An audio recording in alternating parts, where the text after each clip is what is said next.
What's happening? What's happening? Let me check the streams, make sure that our audio is coming through at a good level, make sure the background music's not too loud, all that fun stuff. Let me turn up my mic a little bit. Let me make sure I go live on Instagram as well. Testing all the fun stuff of how are you doing today?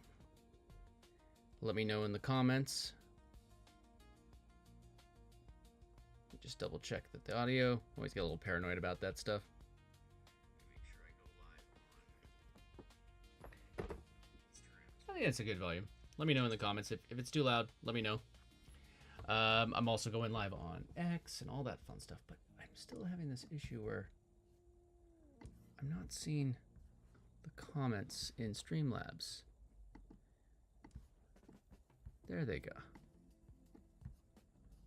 Do I have to do like a pop out? Multi-stream? I don't know. That's weird. I'll figure it out. I'll reach out to Streamlabs and see if they could, oops, if they could help me out.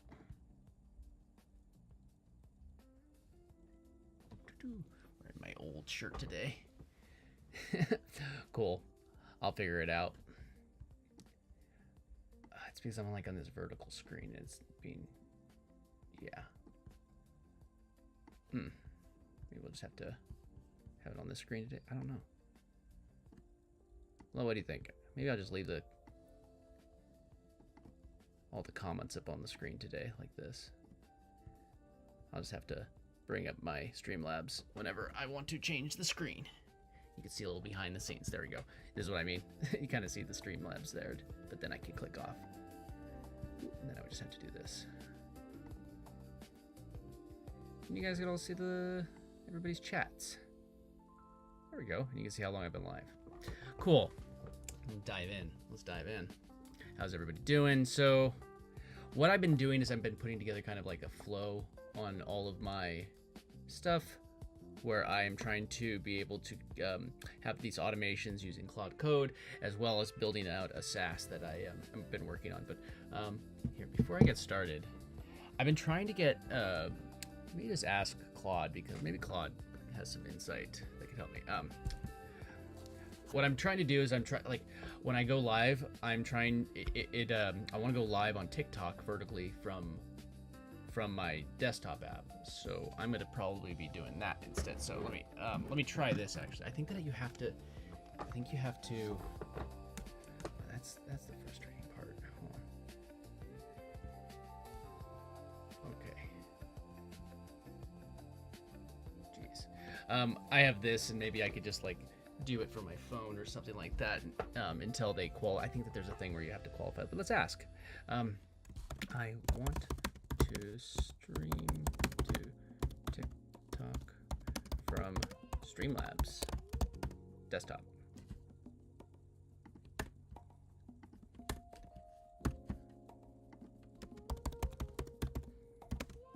How do I qualify? I used to be on, like, I think that I have to stream from my phone. That's my thought, but I don't want to waste my time first. So let's get this done first before. Okay. It wants his capital letters, TikTok. So how do I qualify? Give me the steps to get access.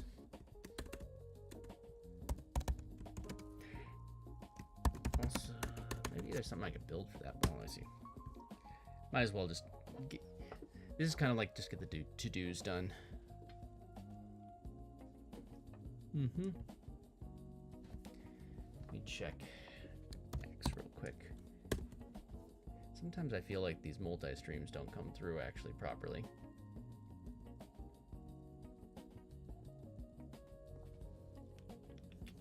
Go to my profile, just check my stream real quick. Mute it, it's gonna make sense. No, just in case somebody comes in and hangs out with me and wants to chat. I can see your chat now. Sometimes it shows up here, but I'm not sure. Okay. Before anything else, you must be at least Oh man, I have to be at least 18. Oh wait, I am. Be at least 18 years old and host a live stream. To host a live stream and receive virtual gifts. Can stream but can't monetize. You following and your account must have no active community guideline violations. I don't think I have any guideline violations. Down the open.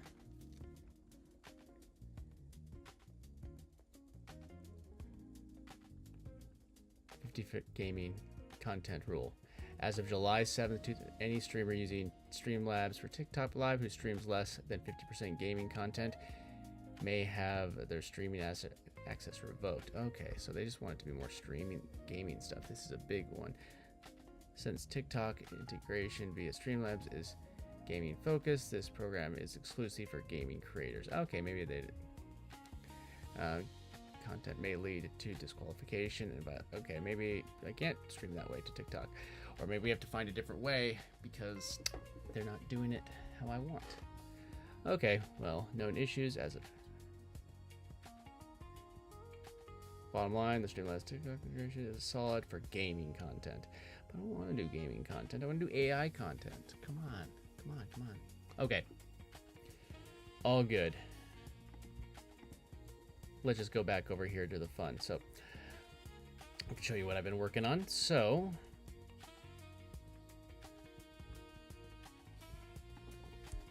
start dashboard server. So I'm trying to create my work. Ooh, I misspelled. It doesn't matter.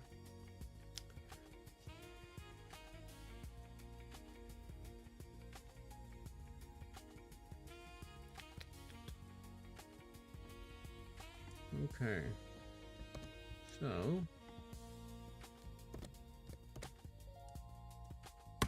launch it? Didn't launch it.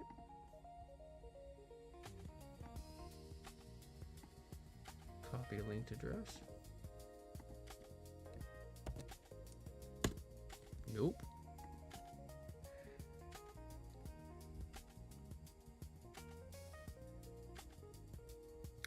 So I can show you kind of what I've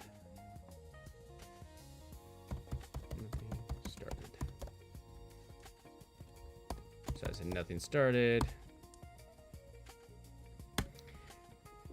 Honestly, I would tell you that this is, if you're trying to get stuff done, this is a good way to do it. Oh, look at that. So now that's why you gotta, that's why this was the full screen. Let me know. I mean, like, I gotta figure, I think it's because I have the other screen vertical. Maybe I have to rotate it. Try. Here, let's just do it live. Let's just solve the problem instead of figuring it out later. Let's solve the problem. Okay. Well, I like the monitor to be vertical though. This works too, I guess. If you okay. Let's see. This monitor that I have is old Gateway. If you know what that means, then you know what that means. Here. Then I have to go to my display and rotate it back to standard.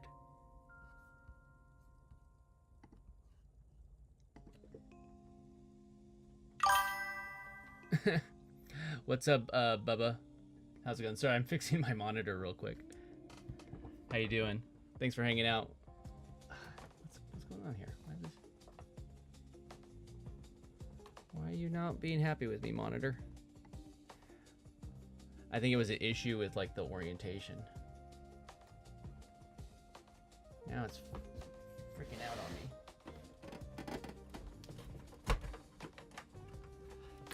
If you ever have a problem with electronics, try just turning it off and turning it back on. Fixes the problem like 99.100% of the time.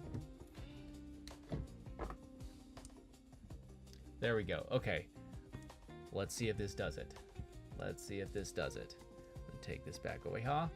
Yay, I can see everybody's comments. I know. We're all happy about this. I'm happy about this. I can see everybody's comments, but at home I don't have a vertical monitor. I have still a vertical monitor. Okay. That's handled.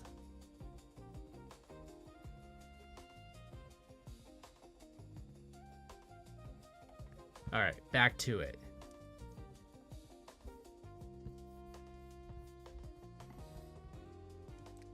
All right, now I can get back to yelling at Claude, getting it to do what I want. No server needed. The dashboard is self-contained. Hold on, let me check. Click the wrong thing. Blue. Oh. Let's do this. I'm gonna launch it here.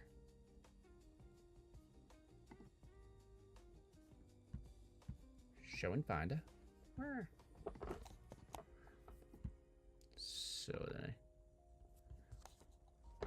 So it didn't launch here. Let me launch it over in this page. I have this. Or can I just open it in where I want it? It didn't give me that link. Okay. So this is what I kind of was building yesterday. Not kind of, I actually was. There's no kind of. I was. I built this with Claude. And I'm going to probably fine tune it quite a bit as we move forward.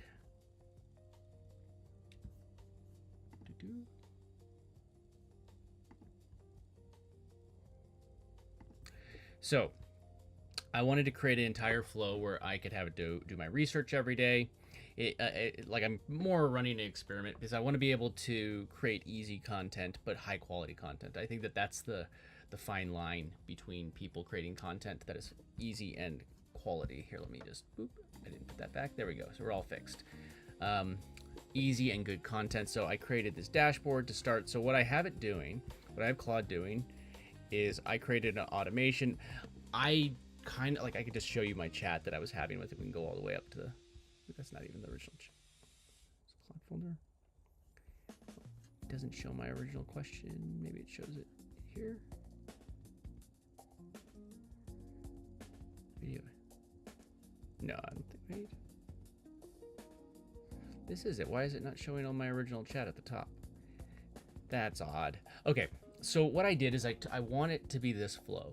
So I want to be able to have Claude do my research every day. My screen was closed, so it didn't do another one this morning, but I have this automation right here. So every day at 6 a.m., Claude will go ahead and do, it skipped today because my screen was closed, and today, yeah, error because everything was closed, which is fine because I'm still working on the flow. I didn't need to actually go. I might pause this while I'm still figuring it out.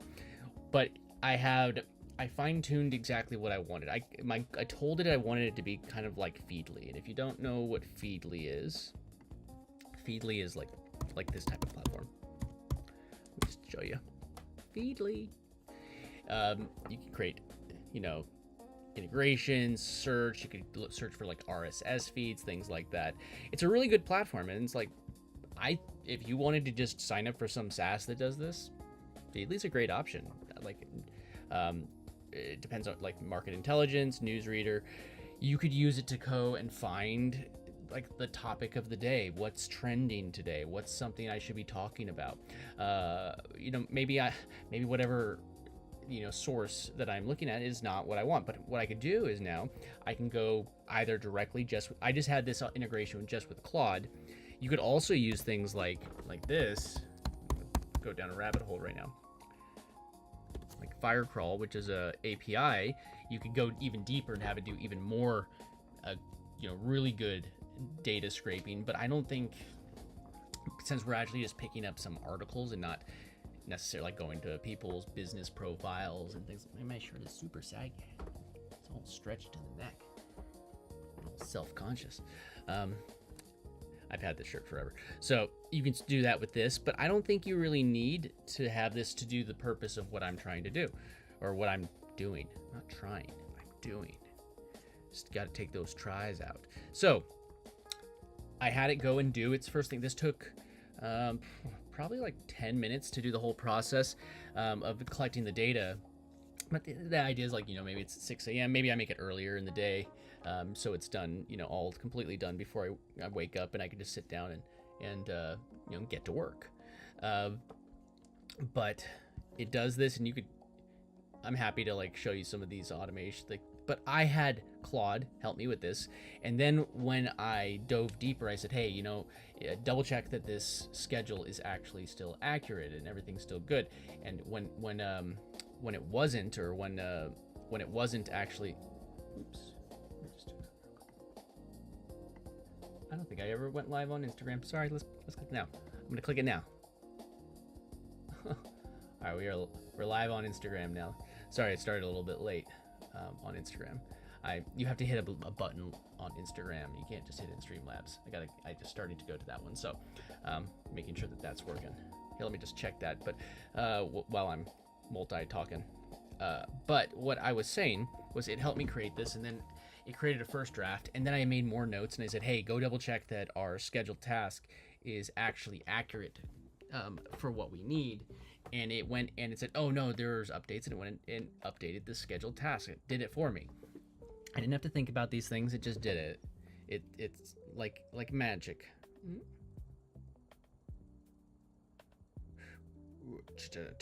One second.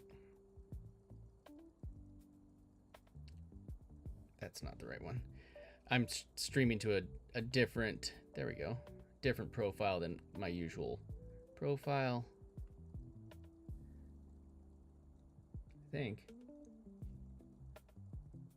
Pretty sure I am.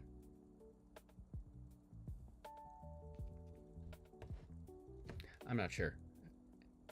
I'm not super big on getting everything done on Instagram, so I just need to make sure that I'm doing it right. I'm just trying to reach more people. One second.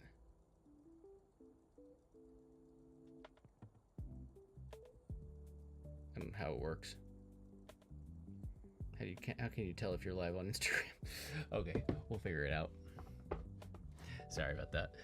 So I created this automation, and then what I had it do is I had it take that data, and I said, okay, now we need a way to view the data.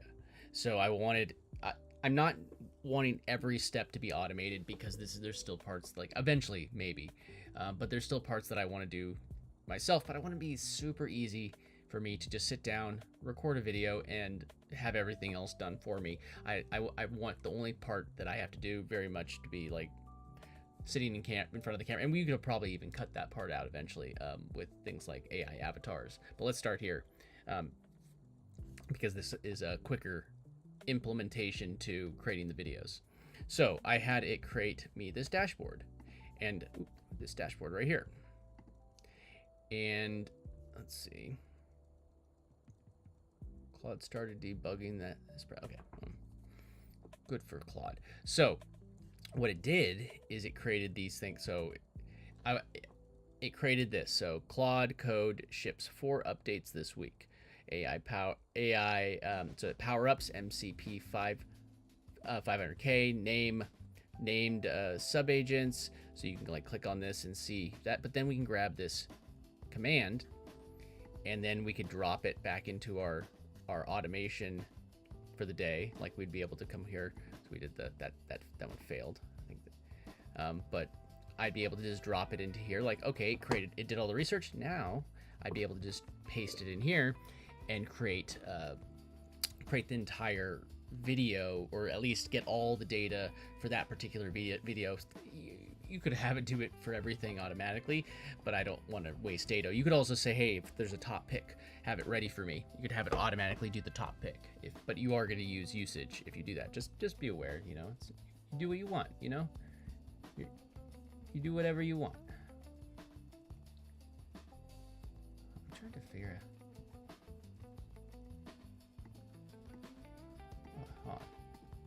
Is that how you do it? Oh no. I don't know how this works. So confused. How that works. It's Instagram. It's confusing me. Okay, so it scraped the data. See, it ran the task right here. You can see it ran the task. It ran this task, and then it scraped the data. Again, this one. Okay, that was because I had my screen shut. And I think that my credit card expired, so I had to fix that. So now I have this data, and I pasted in. Let's say here's the run report. I think that I actually started in another one, but you probably could have just started in the same thing. But yeah, I could have just started it, but because I was working on it. But I said,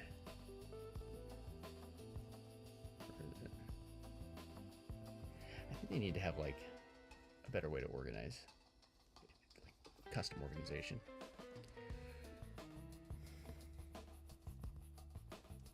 But there we go.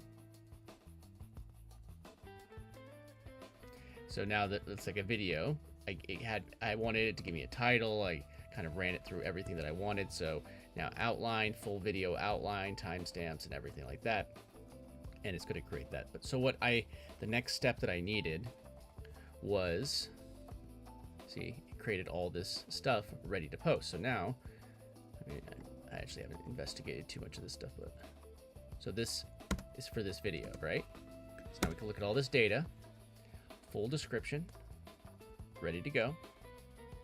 We even have, it says timestamps, but I'm gonna have to talk to it about that because it doesn't know the timestamps yet because there is no, it's not recorded yet. There's an email. Again, I could fine tune it, and I'm gonna have it auto schedule this when I post it. So using high level, you could use whichever one you like, but I'm just using high level. There's a link in the description, or you could start list now if you want to try out high level. I do like it. I recommend it as a good suite, but use whatever's right for you. Then it also gave me these Facebook posts. Claude Code just dropped 4 update. This could all, now you have this and then like ready to go. So, and here's what's shipped.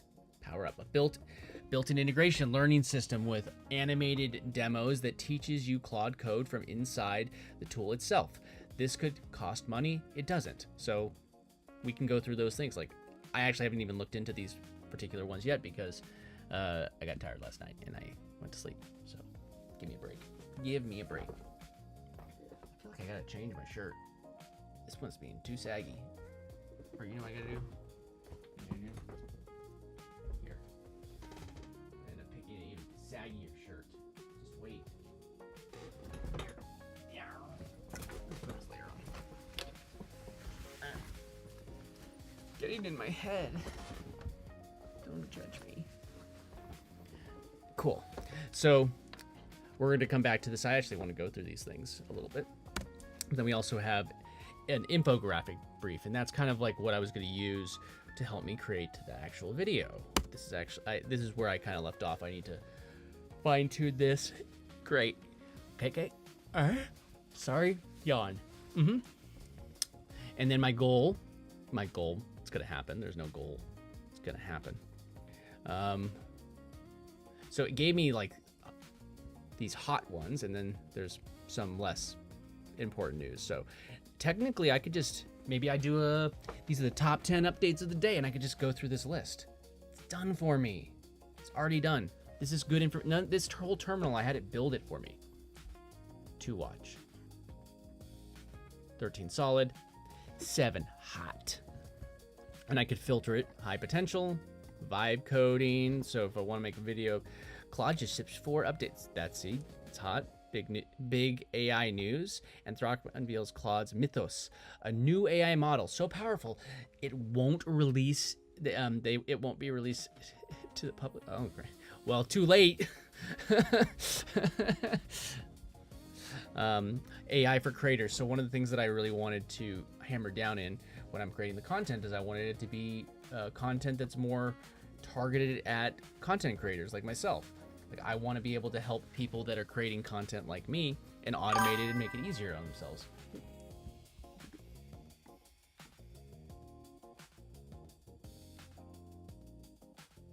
How much have I paid for AI in total? I mean, I've paid less than it's made me. That's kind of like a blurry question because technically everything that we kind of use with computers now is AI. AI doesn't exist. It's a buzzword. It's actually machine learning. So it's been around my entire life, and I'm in my late 30s. So I'd say so I used to just have just like the $20 ChatGPT plan. I still do, but that's, I can't see myself needing any more than that from ChatGPT or OpenAI. Honestly, their stuff is kind of every day. It just feels like it's just being left in the dust. It's too focused on giving you an answer than giving you the right answer. I use a couple video generation tools. Like I have Google Workspace for my emails, so I get a Gemini paid plan included with that, which it's plenty for, unless somebody used something like VO or those more expensive models, then that's about it for that. So I'd say that's, $10-20. What do I pay for Workspace? I think it's like $12 a month that I pay for Workspace, which includes a bunch of other stuff. So between those two, but now with Claude, I have an Anthropic subscription, which is $100 a month.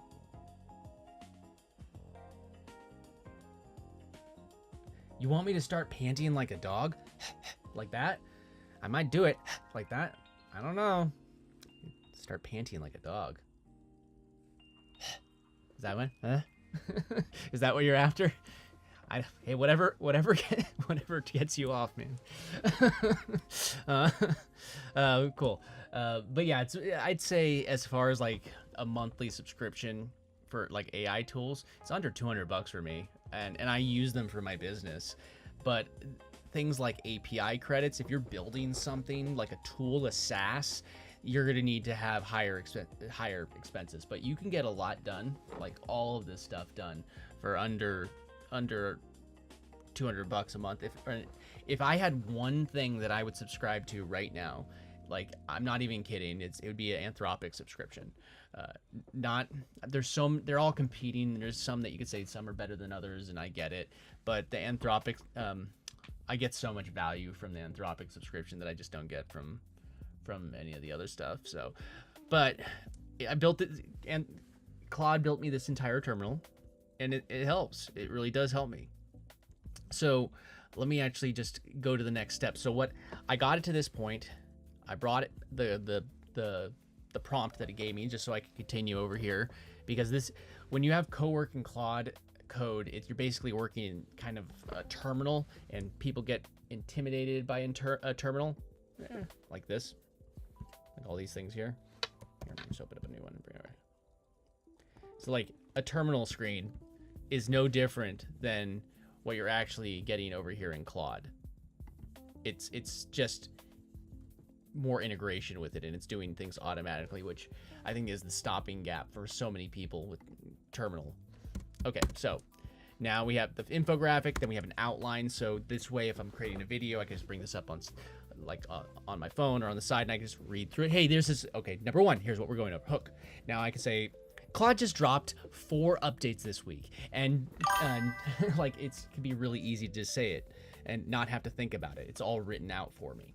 Okay, between Claude Code and Cursor, which one do you think is more beginner friendly for someone with no coding background? So I have used Claude Code way more than I've used Cursor. I've heard good things about Cursor, but I could tell you that like you don't need any coding background. Zero coding background in order to use Claude Code or Claude Cowork. The best way that I describe Cowork, it's my assistant. And the best way that I could describe Code is my actual tool that I'm using. So, I started building I'm working on a SaaS right now. I've tried coding in the past. My brain just doesn't work that way. It just doesn't work that way. So this has opened up so many doors, and the ability to get things done without having to hire a team.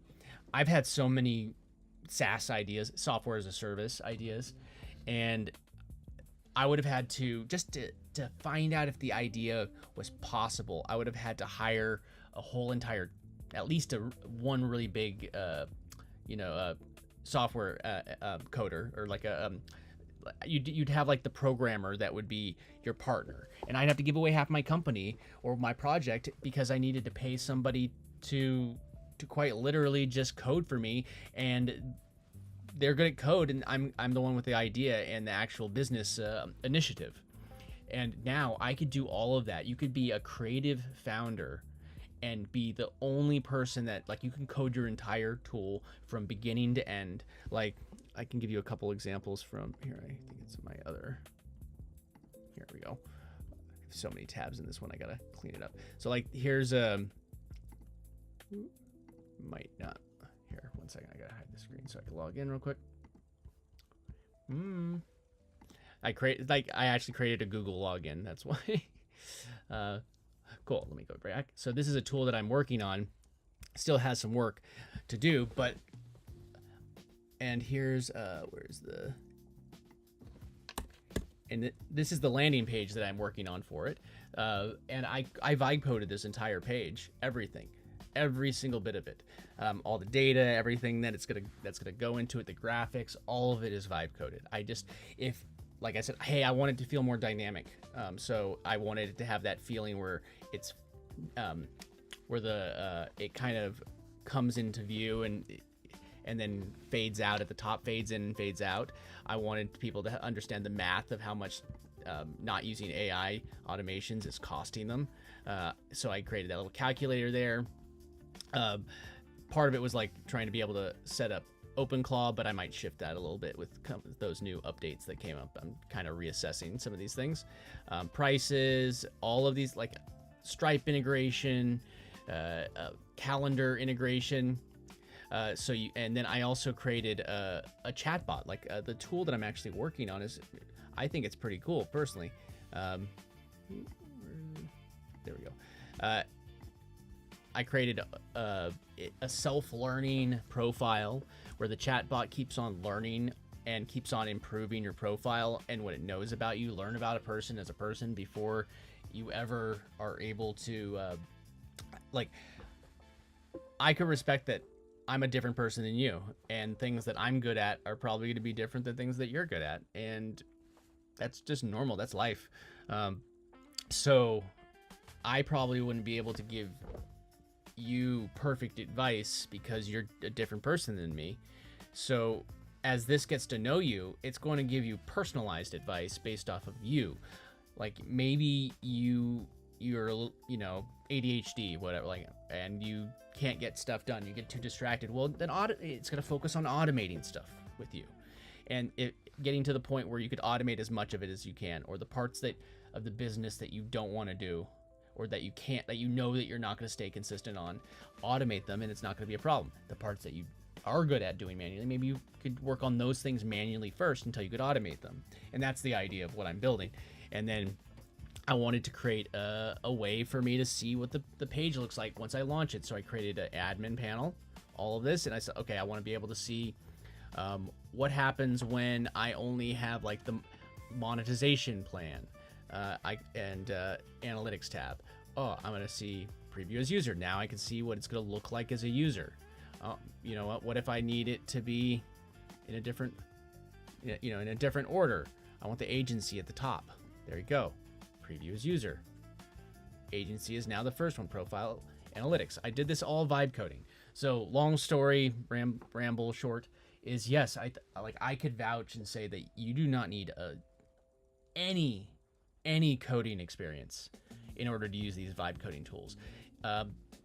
Also, if you have a ChatGPT plan, just so you know, this does work on both their ChatGPT or OpenAI's and Anthropic's $20 plans. Both of them, you're going to hit limits when you're doing coding versus just chatbot stuff. You're going to hit that wall. Versus with the $100 plan, you're probably going to be able to get a lot done. But if you have a lot of automations, you're probably going to need the $200 plan. And if you're building your own tech, that's actually a separate type of billing, which goes through things like APIs. That's part of the reason why you heard that Anthropic just split their OAuth authorization that people were using. If you don't know what that is, it's authorization. So you could use the tool on a third-party tool. People are using that to run their OpenClaw, and now they can't. So or they can, but it's going to cost them. They're going to actually have to pay for their credits and not pay a $200 flat rate, and then run an entire business off of it, which I'm not happy about it, but I understand, I guess. So now I could also, if I wanted to save it, I built a way. I just told, hey, I want to have a way that maybe somebody's on a trial. So I built a way that I could say, maybe where's this one? So this one's live. We have our maybe they have the traffic tab, right? So we have our traffic tab, but I want it to go like they have it for a week. So I could say disable after, I could say in days, months, so maybe in 7 days.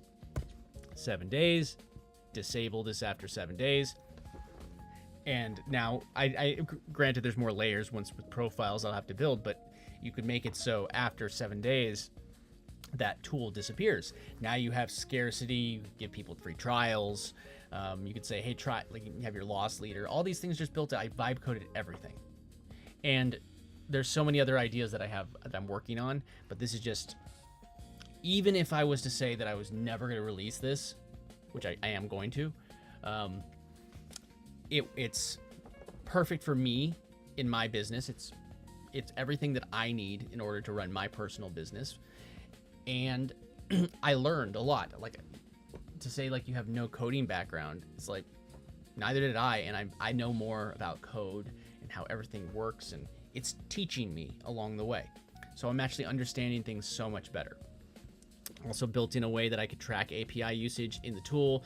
That's really important if you want to understand how much it's costing to run your tool. So if you're gonna have somebody sign up underneath you, then you want somebody to you want a way that you're going to be able to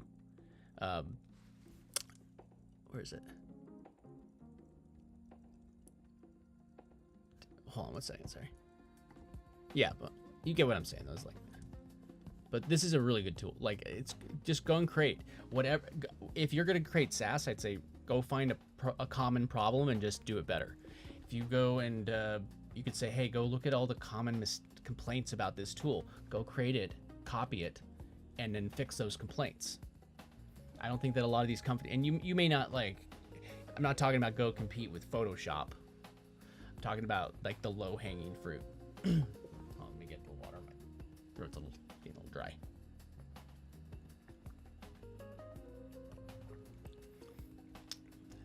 I still have kind of pant like a dog still.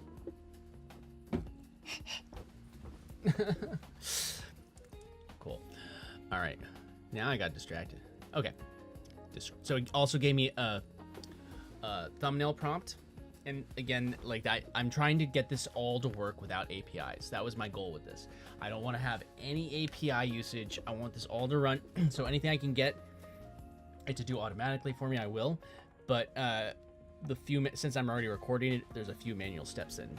I'll figure it out. But tags, video tags. Then there's, I guess I could look at it over here. So schedule to complete before you go live. I'm not going live on this video, so schedule in your YouTube studio. So it's giving instructions on what to do. These are video tags. YouTube is it's there. Kind of my rule is if there's an option to fill in a space on YouTube, if there's like a space to fill in data, I just fill it in because it's better to give them more data than not enough. But thumbnail prompt. So I'm working to get it to create the thumbnails with my face in it. My face.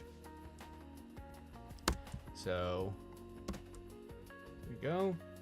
Title options, Claude Code, April 26th. Update. Format, reaction, live commentary.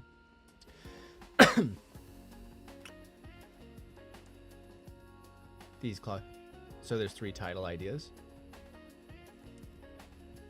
And then we have X posts, or this could be whatever text-based platform that's like X. It could be Threads or Blue Sky or probably Facebook or anything that's just like a text post.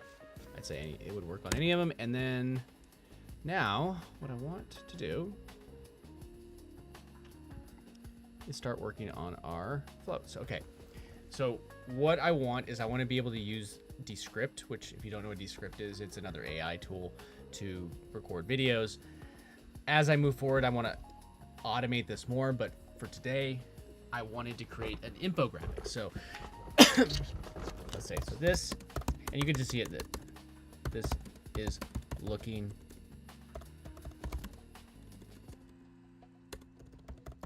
good.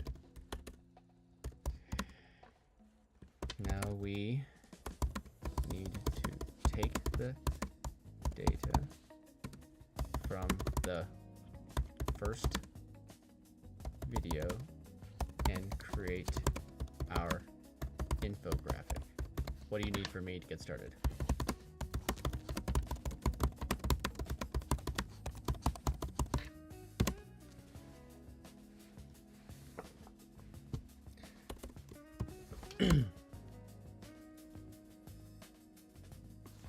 Also, we want it to be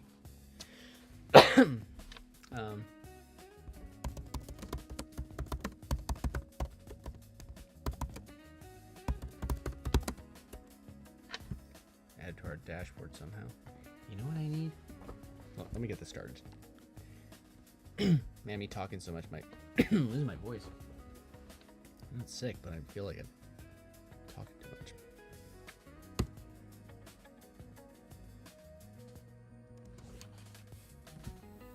I'm gonna take a look at the dashboard.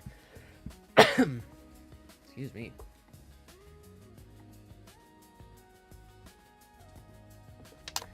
We will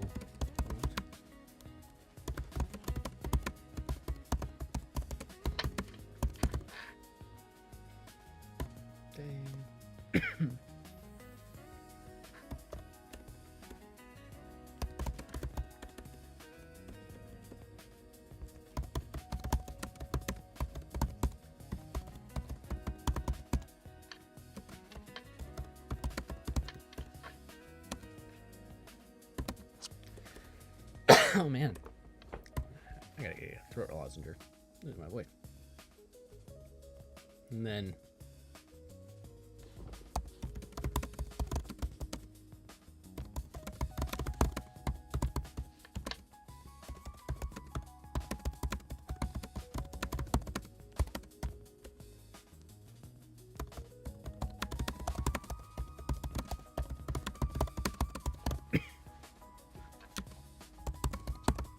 so this is a good example. So I'm just using regular English, and I'm telling it what I wanted to do. I'm gonna go.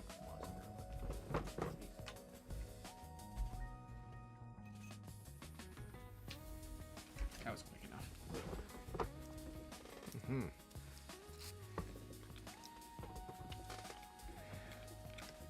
There we go. So this is kind of my point.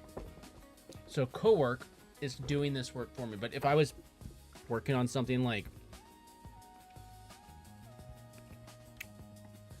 what I was doing here, or this landing page, I did not do this landing page in Claude Code Cowork. I did this in Claude Code. I'm not working on this tool in Cowork. I'm doing it in Code. But this entire automation to automate a lot of my work, like this dashboard, was all created in Cowork. Now, I could always go in Code and find excuse me. Man, I'm sorry about that.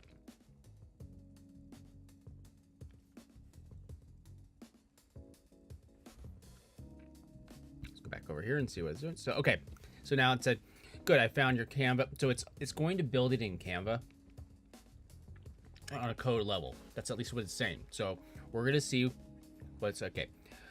For the new dashboard, when you click a story, how do you want the video project to appear? Expand inline. Yeah, I like that. So now I gave it some, I don't think it's going to have me do this every time, but I'm building a template. And the best way to think about like Cowork is you're building automation that every time you go through it, it gets a little smarter, and you have to do a little less of it each time. Okay, for the Canva infographic, how do you want to build it? AI generated, recommended. Yeah, AI generated is what I want.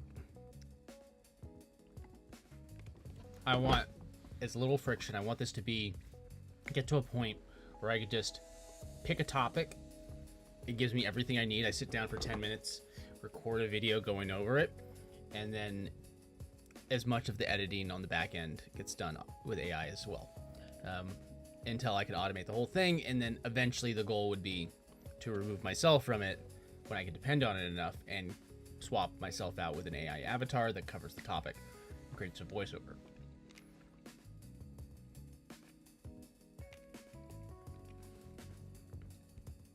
Doing it. Not yet.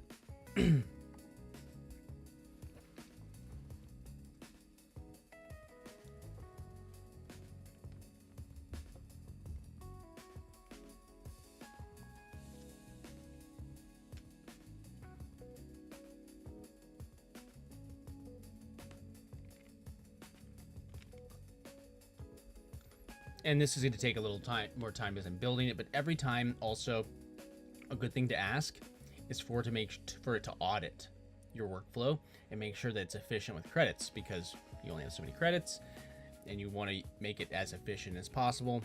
All right, and there we go. It's using Canva. That's something called an MPC server.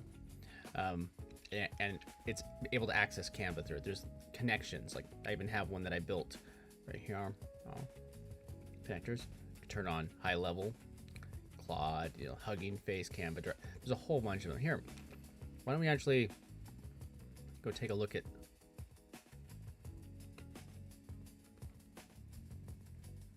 different ones that you can interact. See, I probably should check it. There's Canvas. There we go. Browse connectors. Let's take a look. These are just the ones that are built in, but like the high level one, that one is actually a separate, but these are ones that are just built in, right? Ticketator, linear, like if you use any of these tools, you could integrate them directly in, like Stripe, even like payments, Wix, website builder, circle back. That sounds dirty. There's also plugins, which plugins are kind of like, they're kind of like encompassments of skills and connectors, I guess would be the best way to put it. Let's go make sure that we're still doing, how are we doing? Now, this may not be the perfect results, so I need to find out, like, if I don't like this, I just make notes.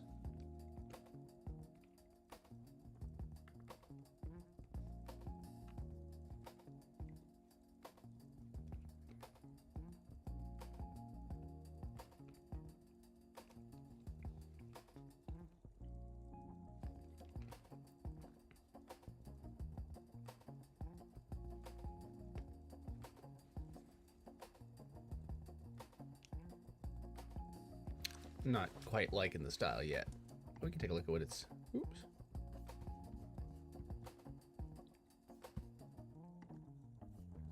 Let's see.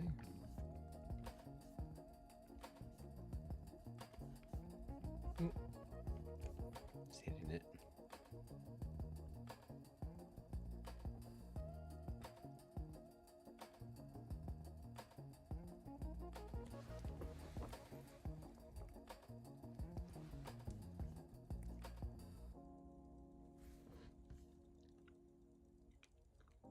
Not sure how much I like it so far.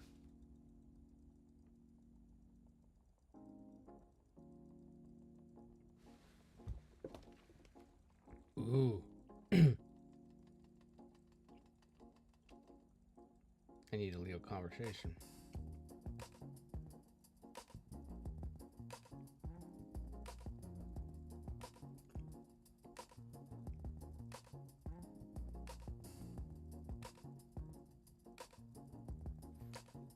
I'll figure it out later. How do I leave a conversation?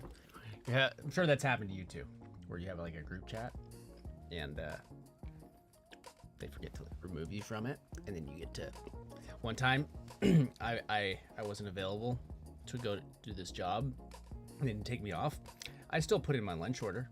They left me on the group chat. They said, "What are you getting?" I said, "I'll take this." And they're like, "Wait."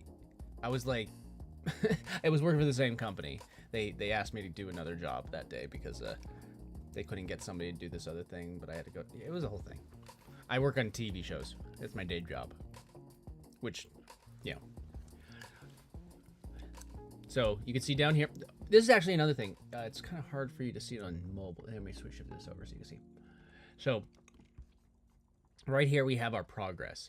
I think a mistake that people make with cowork is that they're like, oh, I don't like the look of this this infographic, and they type it in down here. I don't like the look of the infographic down here. Blah, blah, blah, blah, blah.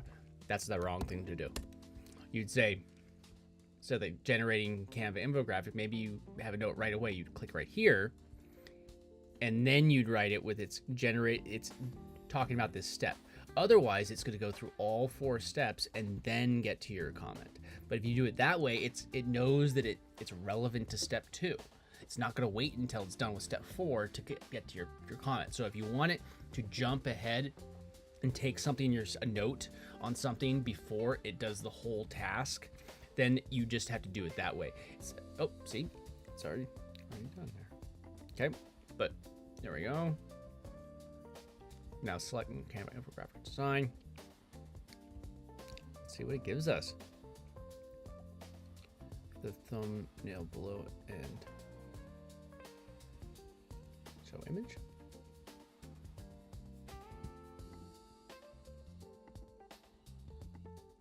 Ah, look at that.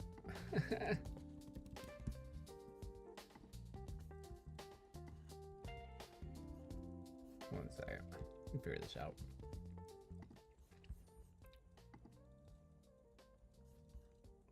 Should I just use, where is it? I'm confused.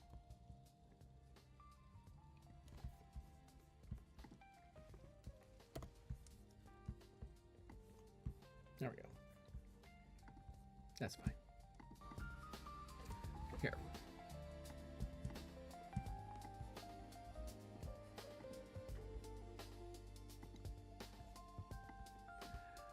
So, first off, I don't think it's generating the right kind of infographic. So why don't we do this?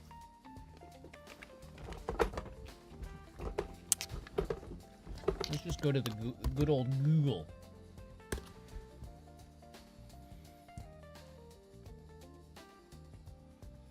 Not interested in using Chrome. Yes, I am. I use Chrome.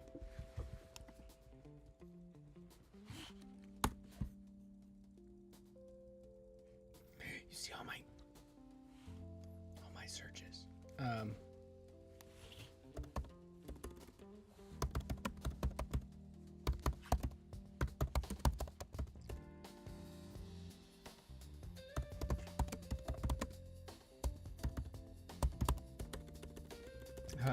I was thinking more doodle style, but let's see.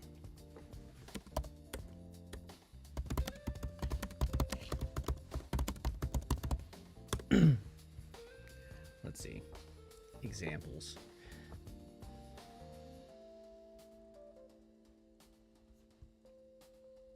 See, this is actually closer to what I'm talking about.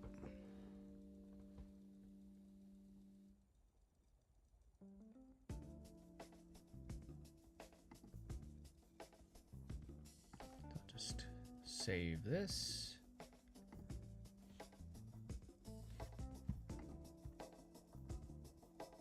Stuff.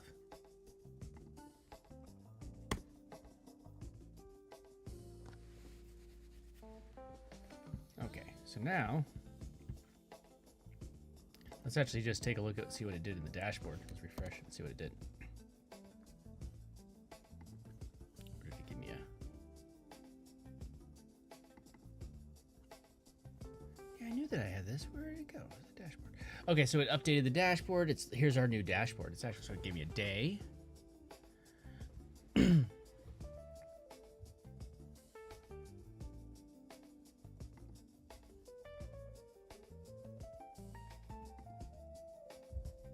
package ready. That means that it's done the research, so it knows. That's good. So we can look at, make notes on this, and this is kind of the point. Like, so once it's done, I'm not gonna have to do this as like every time. I just do it once and I plan it. I do love this though. So, okay.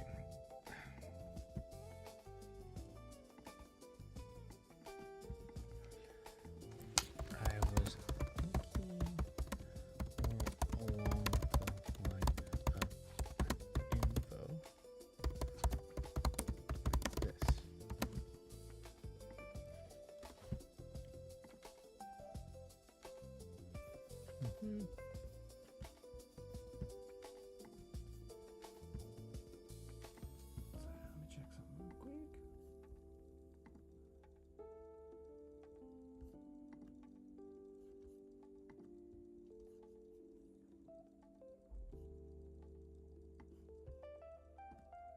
All right. All right. So like this.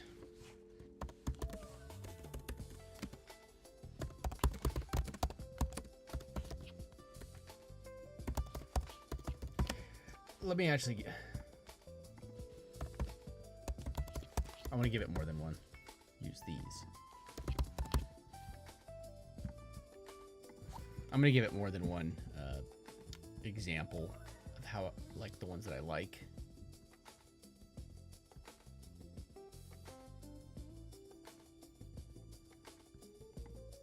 I want something that's a big page like this.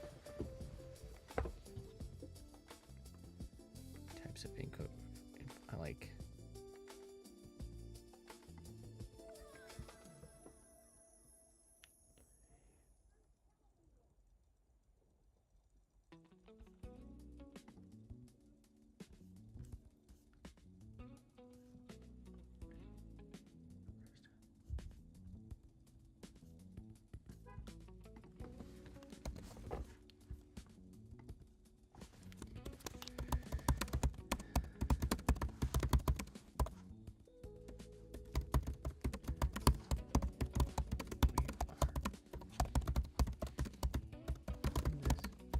in reverse.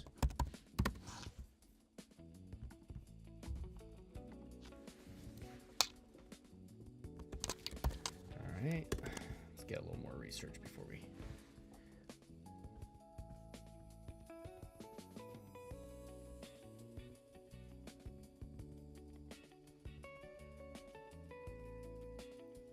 What do you think? What do you think is the best? I think this one's a little busy, not corporate.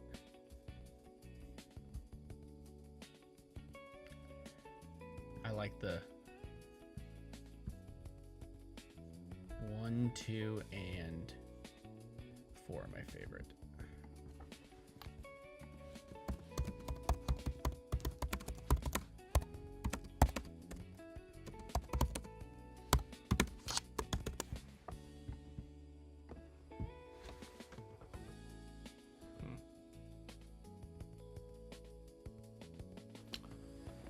Well, I'll be right back. Just give me 1 second. I'm gonna run this. I gotta check on something real quick.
I'm back.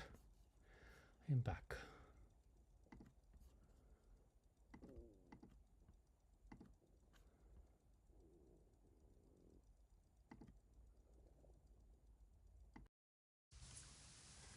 That's why it wasn't hearing me. You were just hearing the microphone from the computer. This thing wasn't doing anything the entire time. And of course, the second that I walk away,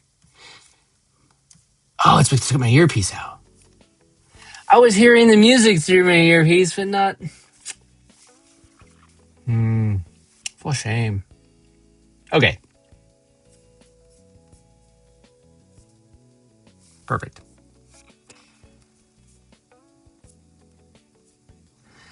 Yeah, I've been I've been doing a lot with Suno recently. It's fun. Okay, let's take a look at how much it's gone. Okay. Love the reference. Let me grab these examples from the URL. Got it. Your favorite pics are the one page or the colorful and handwritten. Remember, I didn't even tell it that, and I just gave the link. The reference images you shared is pure colorful style. Let's see what it shows us. Let's open Canva. Didn't do shit.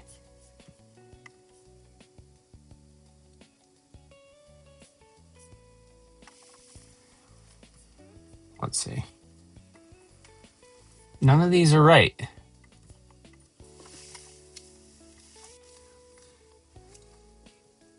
Start over.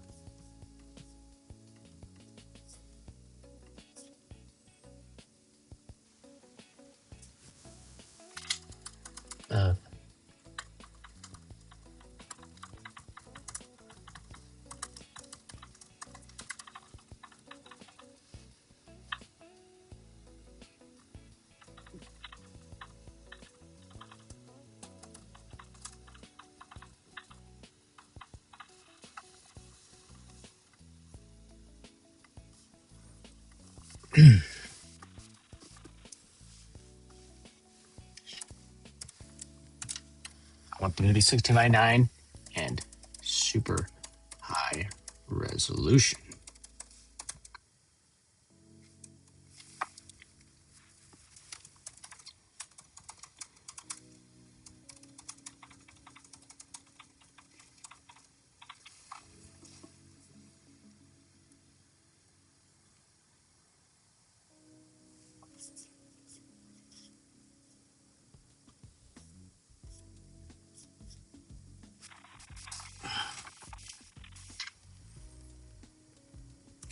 All right, let's see what it gives it. Mm-hmm.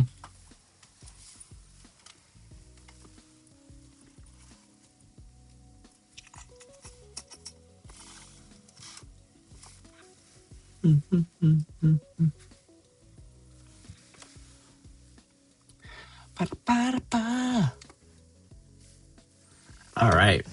You're right to push back. That's right. I pushed back. I expected better from you, Claude. You're not ChatGPT. I expected better from you. I expect nonsense from ChatGPT. I expect actual common sense from you, Claude. Otherwise, you go back down to the $20 plan. Okay. Okay. Canva AI Generator isn't capable of providing that quality. Then figure out something else. What you're showing is handcrafted, pixel precise design, zoomable with custom icons, flow arrows, color coded sections, and real visual hierarchy. The AI tool just makes generic infographic templates. Yes, I know. You assured me Canva was the right decision, but I knew it wasn't. I knew it. The fast path is set the exact quality of built HTML file. I code it from scratch. There we go.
Oh, it's actually building it. Okay.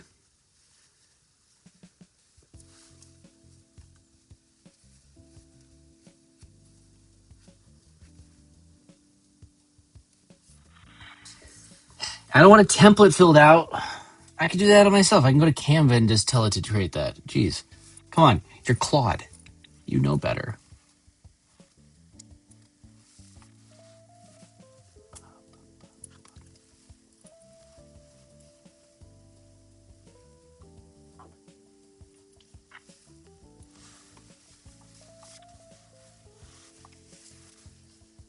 It's creating.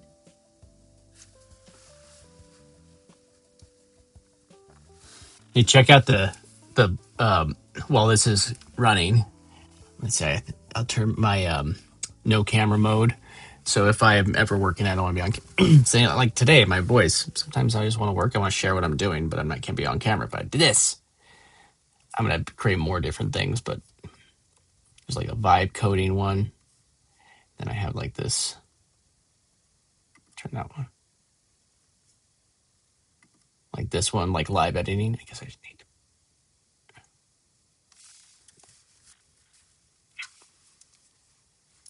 It's fun stuff.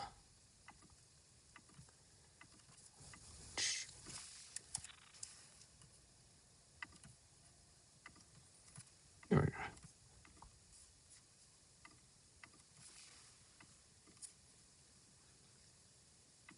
That's what I need. There we go. It's just games that I'm playing. So just throw like something to distract people while I'm playing the game. But what do you think? Is this a good way to like live edit while we...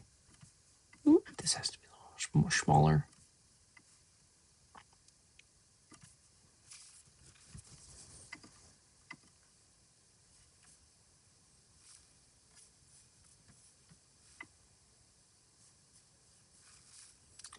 Oh, that's right. It was just the screen. There we go. Yeah, I think that's another way to kind of have everything. Okay, I guess it's done. I go back.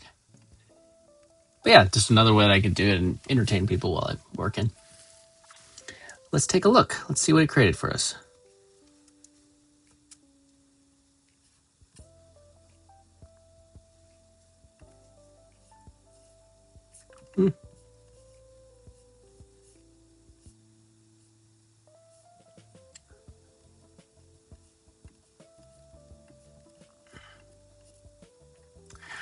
Okay, let me just go.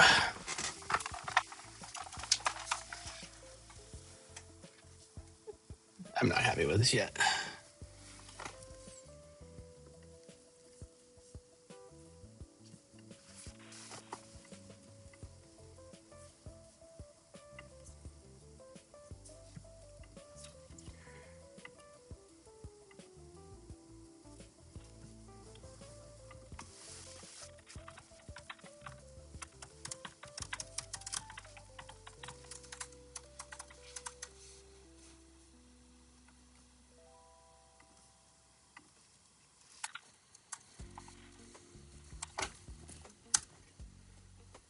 These are nothing like the samples I gave you. Also, I need to be able to scroll around the image and zoom in easily in the browser window. Going.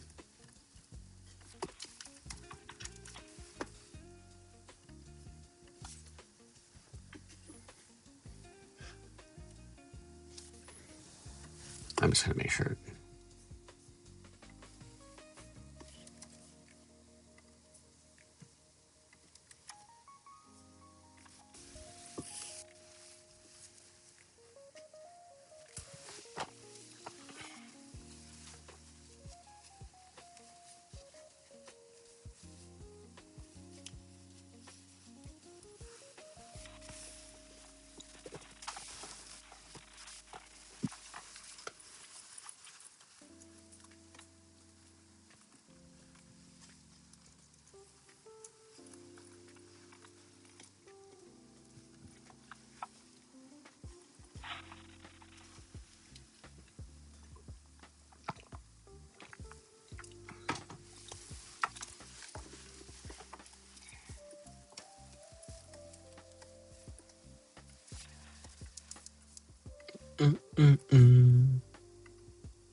Oh, didn't stream everything.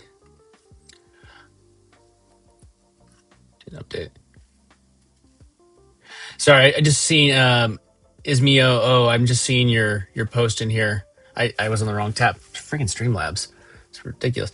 You were asking if Claude requires a different prompting style compared to ChatGPT for coding tasks. I do feel like it does. It requires more conversational tasks. Like I feel like you need to be more codey in if you're using Codex. And I found that the quality is better, but I mean, we could play around with Codex right now while this is going on. What?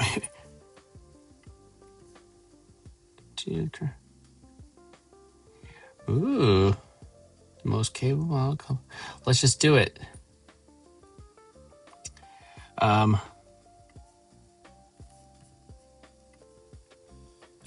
Let's try something like this is like the. I have to update it anyways.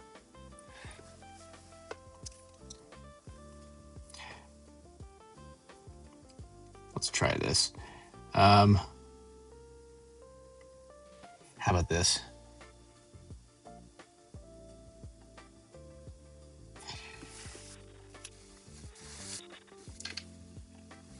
Create me a 16-bit game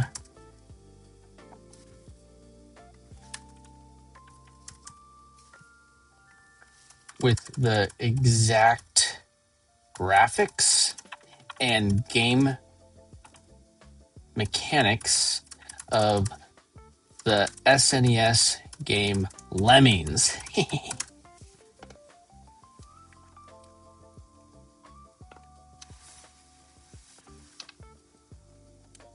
It should have the same game objectives.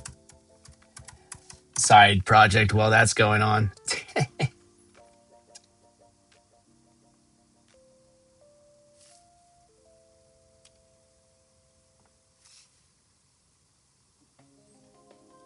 Also build in a controller mapping system so I can connect Bluetooth controllers like a SNES style controller and map it to the game and use it to play. I don't know. Let's see. Let's just let that do its thing while we're doing this. All right. So it's creating our infographic again. I can see the actual example images. Let me look at them. Those were downloaded. Let me read them directly. Now I can see exactly what you want. Yeah. Let me complete rewrite this. I can see from your examples the real style. And I'm probably going to make some notes on this afterwards, and I'll be able to fine tune it, and then it's duplicatable. You do it once, and then it becomes like just a thing. Love it.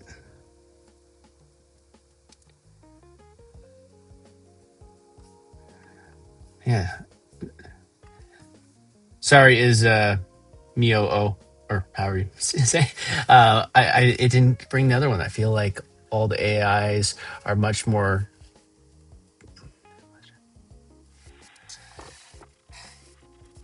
I think that you're able to do more with them this year. Real track. I don't know if they're dumber, but I think that people are using them more. I don't know. We'll see. Let's see. Oh God.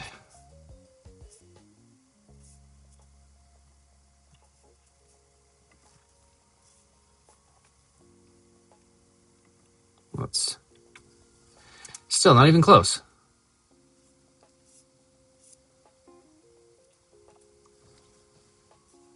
So it's fixed that. That's good.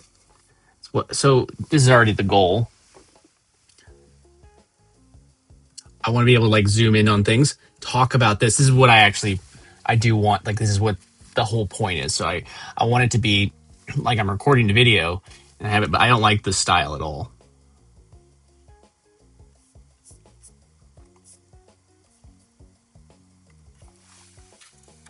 It is almost like you didn't do what.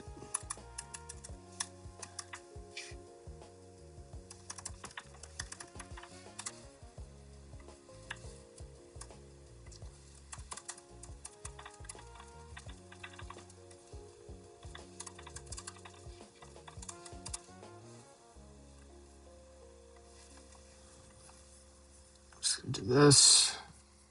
Yell at him. Look at this.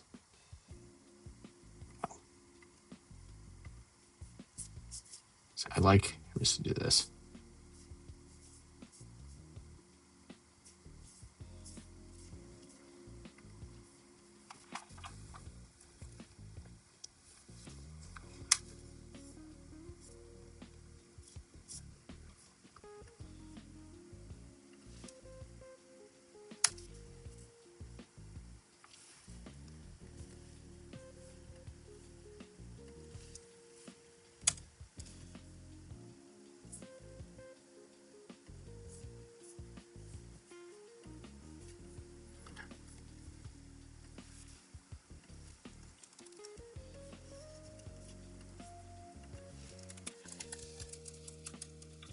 Is the handwritten one.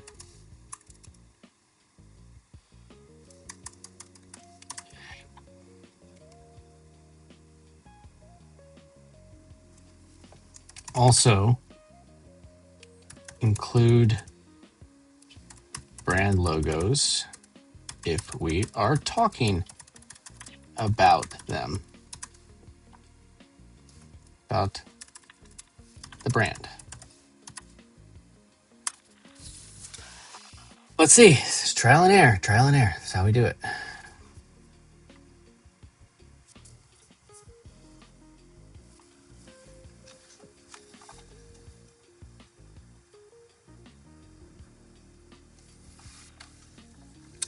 All right. Wait, what was it? Oh yeah, I was creating lemmings over here. Okay. I'm going to inspect the workspace and set up.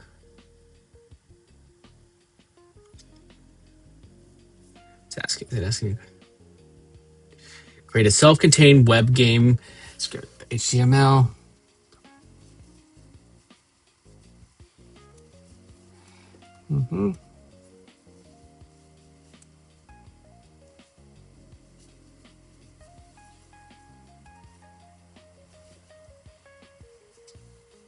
Copyright safe scope of the project since it's technically a clone. I'm doing this just for myself, so what's it? Oh, I was working on this one. It was my first little things that I was playing with.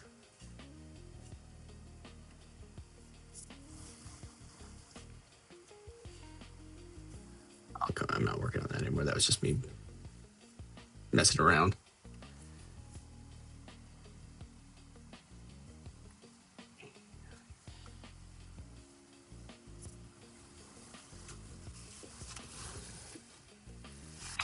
Hey, well, this is going. So I went down like this rabbit hole the other day. Suno. I was having fun, and I had this friend who's super into The Last of Us, right?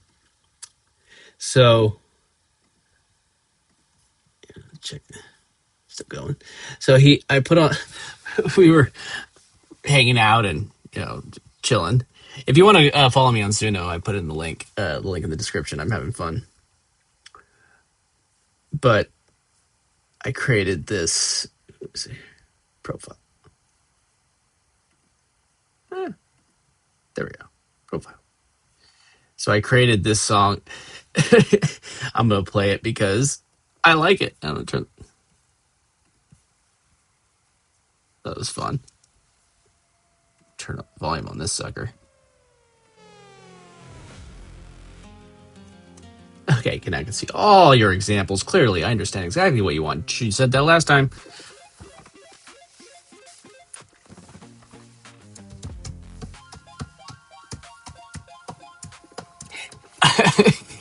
He's obsessed with with with The Last of Us. I love it. The premiere, the live premiere on YouTube.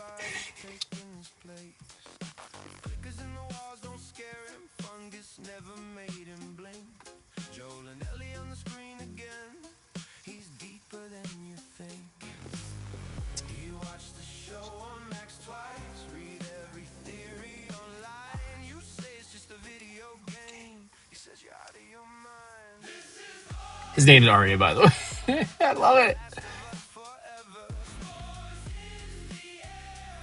Is this working?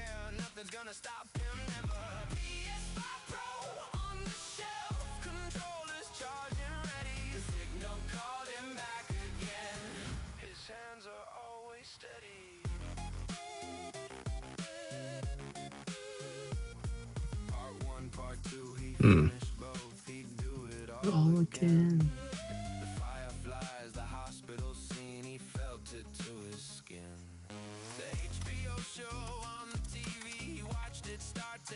Let's do this again.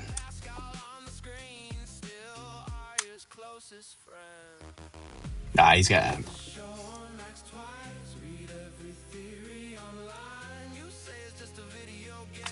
guess we gotta start over. It's all good.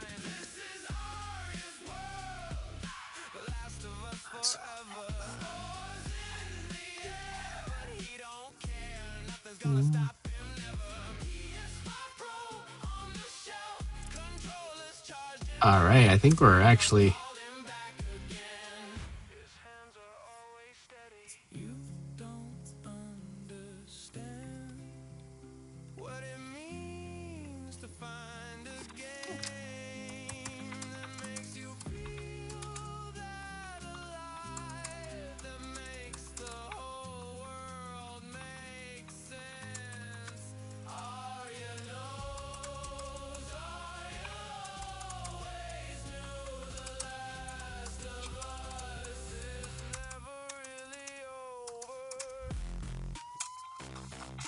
I think I might just build this all into like a actual terminal that I could just do it all from the browser dashboard. And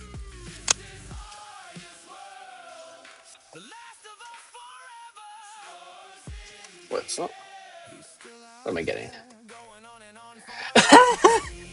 The first, my friend, the song's about. He just reserved some on the AMC app for me. His ears must have been burning. I was having fun.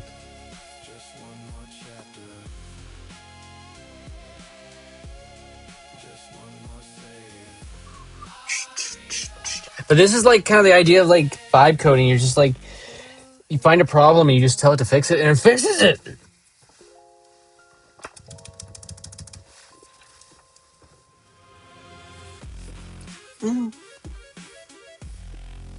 I think I'm gonna be making like more of these. This was a hold on. Here's another. Let me play another one while we're having fun. This was so I here actually. So I made this. I'm just gonna bring up the video and play it while I the background way.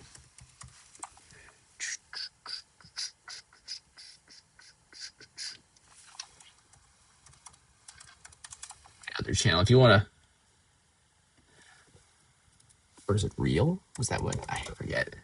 All right, I'm another one of my channels, smaller. You can hang out with me. I just post some personal stuff on here. It's not, but go hang out with some of my friends and just post a Universal video. Well, they actually got a couple views. Look at that. I should go to Universal Studios and record more videos like that. Probably should. Here, I made this video. I'll show it to you in just a second. I made the music with Sora, and then made the video. Let me check this. Let's check this out first. Okay.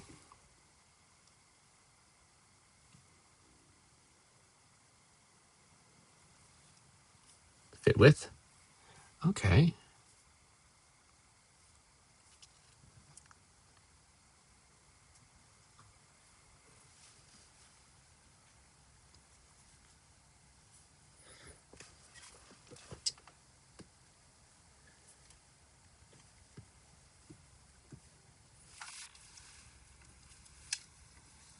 use actual logos.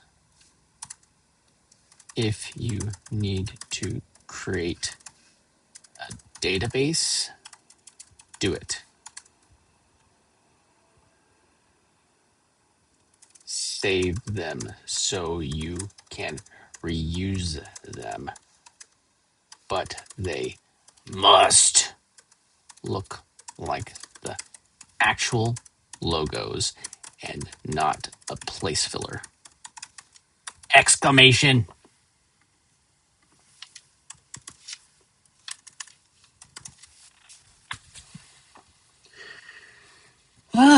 We're working on it. I mean, it's already coming along. This is... Oh, also, can we adjust the speed of the zoom in the image?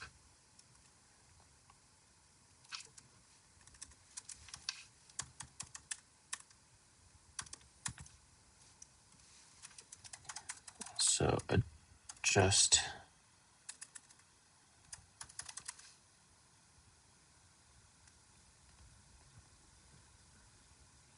the smoothness. Stop the zoom. So I think that a good thing... Oh, I'll let it finish doing this first, actually.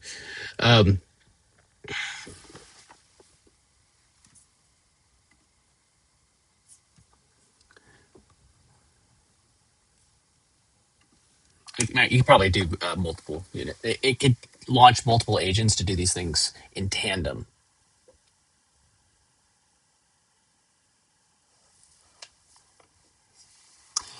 So while it's doing this, any other notes that we want to throw in here? Eventually, the idea, I think that I could put, like, this might even be the direction that I'm able to go for fit all, fit width, fit all.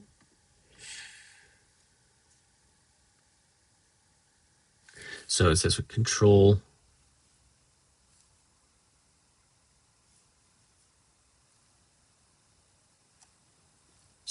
So control, let's say. But I don't want it to look like, I want it to be smooth. It's blah, blah, blah. But the idea with this is like, now I could just find the thing I'm going to talk about. Hey, yeah, this thing. Or then I could just bring this up. And now instead of it just being like, I could, like, that's what I need to work on that. I'm not super finalized on this style either, but the idea is I could just be talking about this and then, okay, and then maybe I'm talking about this. Zoom in a little bit.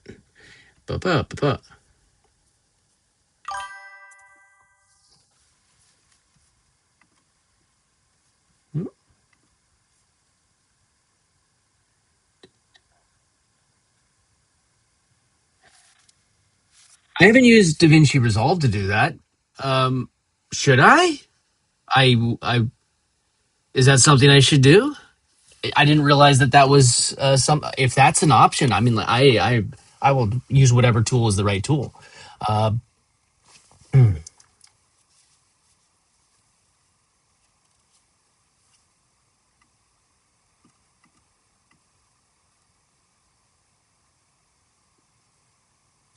Let's find out.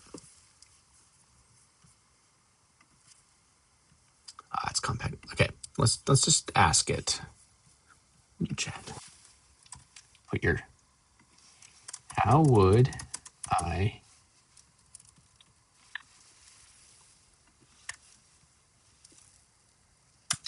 See what it tells us.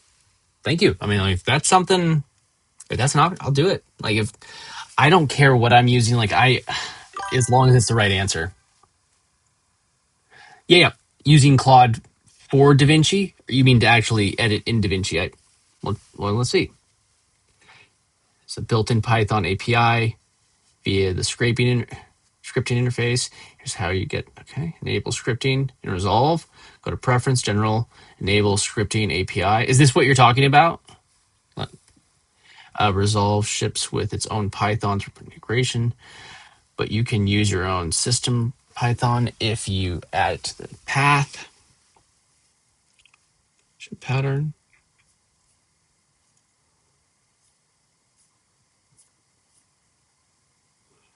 Sorry.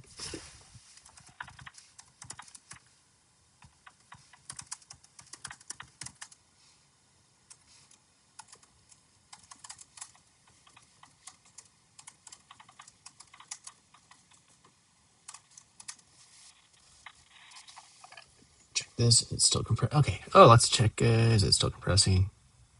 Finish compressing. Got the real path from Claude. No. Building a reliable database and updating the infographic. Cool. Let me put back on the music since I was going to pull up this thing, but got distracted. Yeah, let's put this on for a second.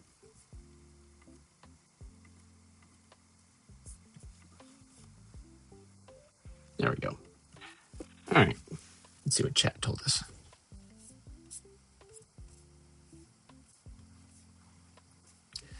What you can build and automate with digital API. Short answer, a lot. For a content creator like you, this is basically a video production robot. Here's the full picture. Ooh. Thank you. You might have opened up a nice can of worms for me. DaVinci Studio. So you just DaVinci Studio. I just misspelled that drastically. It's a pricing.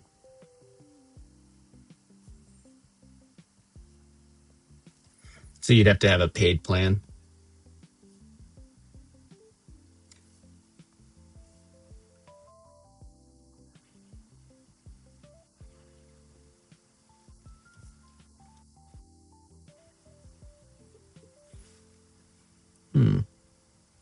Definitely worth learning more about. Yeah. That's the annual price too.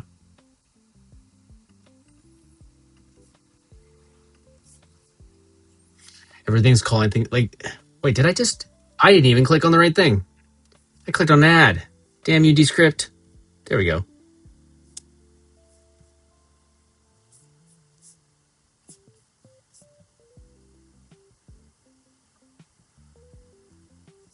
Okay, so it's a one time. So it's $300 one time.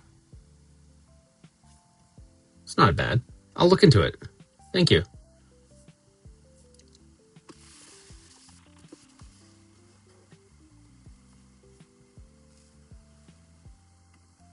Let's see what this is caught up yet.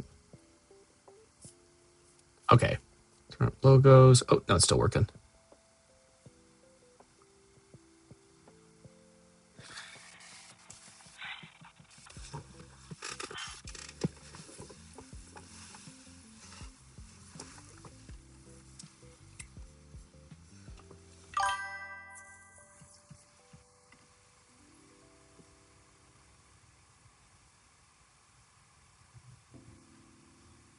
You could buy remote control and get the license for free.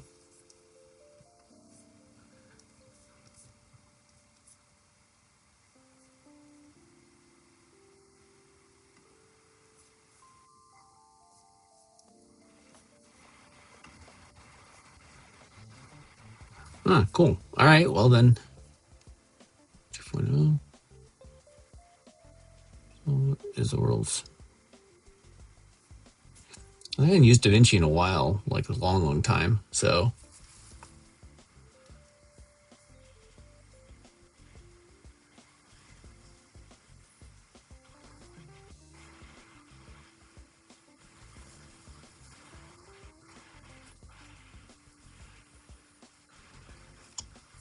I'm not married to any one editor. The one that could serve me the most. I use a lot of Descript just because of that. So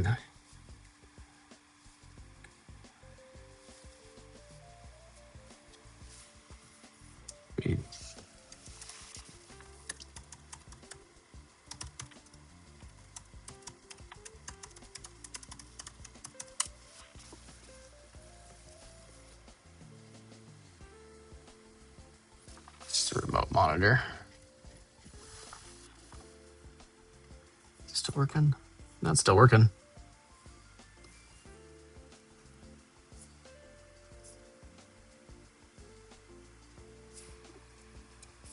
That's cool. I did not know about that. Thank you. I was just trying to automate things.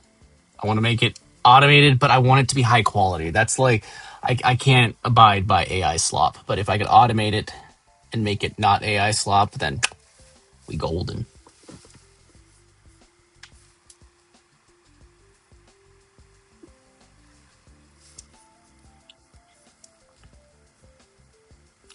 See what my usage is. I've been using a lot of usage.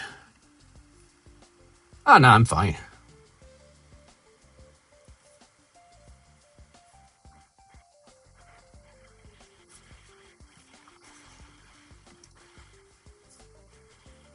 All done. Here's a okay, let's see.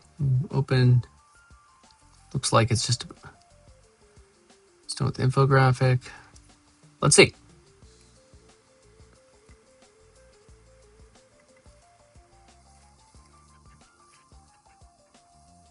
Okay, so let's see if it so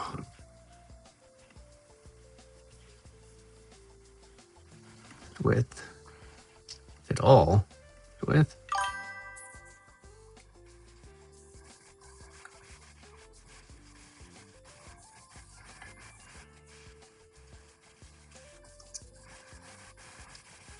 Let's use demo 4.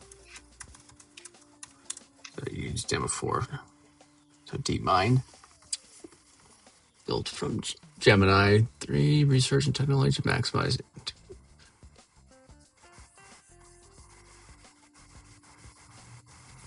Yeah, I mean, I think that any of them could help you do it. But I've been kind of in the Claude ecosystem recently, just because it was the one that kind of got me started on all of this, and I'm not hating it at all. Agentic workflows, good. Okay. You want those agentic workflows. That's basically what I'm doing right now. Is agentic workflow. Performance versus size. Cool. Maybe over in Google Studio. That's the other account. I'm not logged into my.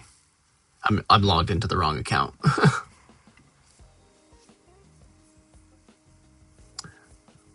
Let me quick look at this stuff again. So let's see. Zoom. Slow. Yeah. All right. That's better. Already better.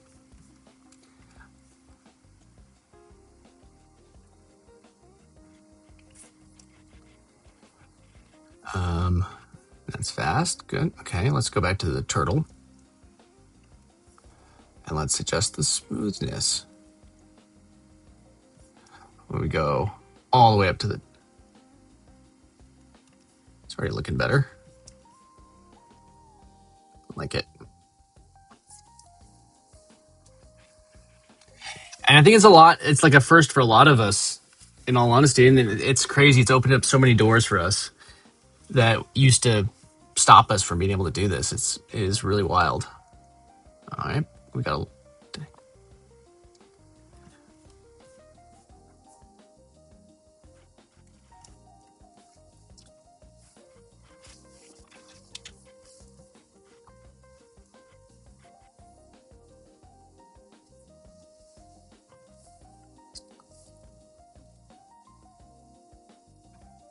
two commands got. What's this?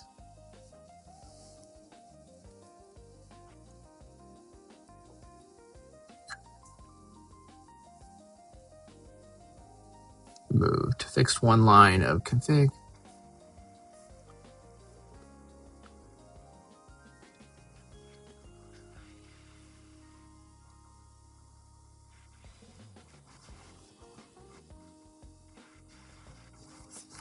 Cool. It's getting there.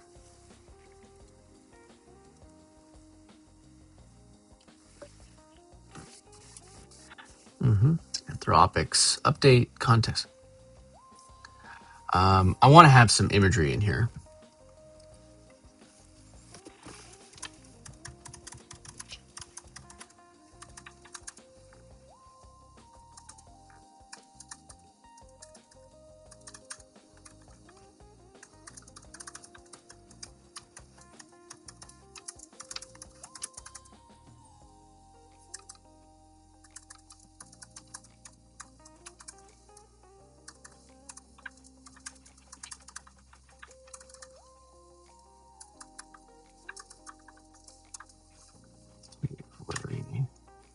I forgot I still need to check on my video game that I'm making it in codecs.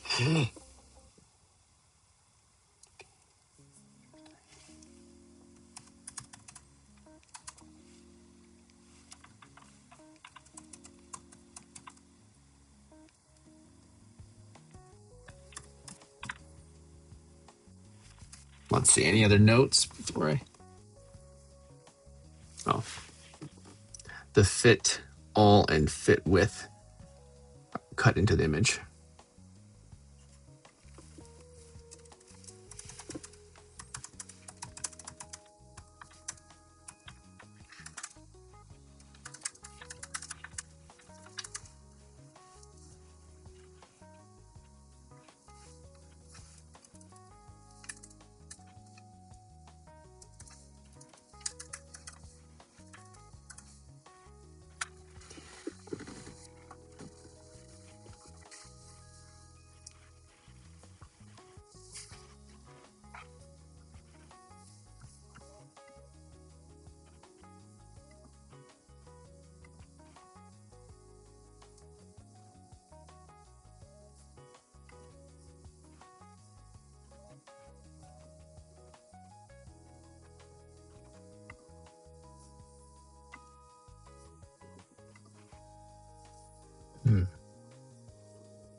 Thinking. Oh yeah, let's look at it. Let's look at codecs real quick. Okay. Do you want to allow me to start a local web server? Yeah.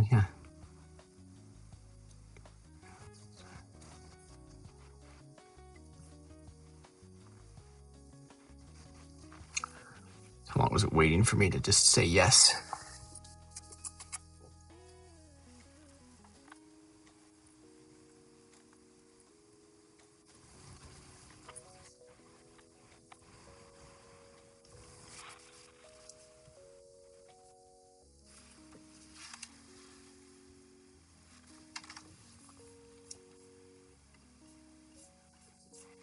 Let's create a project.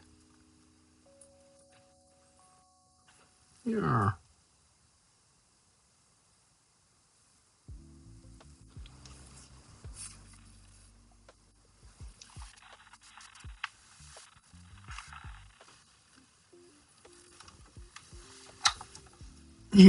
Here. Why don't I do that while we're waiting? I was going to show you. I made this video with Suno and I was playing around. I wanted to make I made the song with Suno and then I used Grok to create I used Gemini to create the first image, Gemini Nano Banana. And then you'll understand, like it's a song and I wanted to make it like this character is just running nonstop in one clip.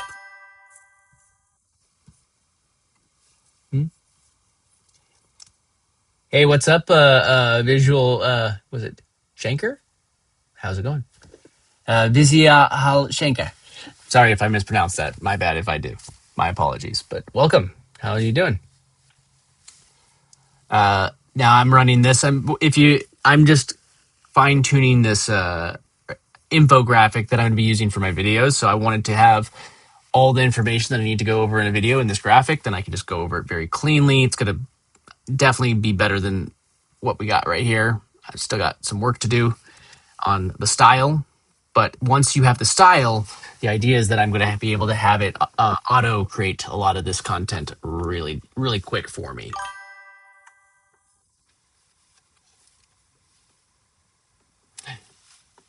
Appreciate it. Sorry. Shakar. Shakar. Again, apologies if I mispronounced. Is it Vishal Shakar? Perfect. But yeah, so I'm trying to make it as clear as possible, and I created an automation which I tested this yesterday when I was building it. It goes and searches different AI. It searches all the different AI tools and different news and things for creators, focusing on like content creators online, and then it puts that into a folder that then I could then come and it's not in this folder. Where is it? Here it creates this dashboard right here.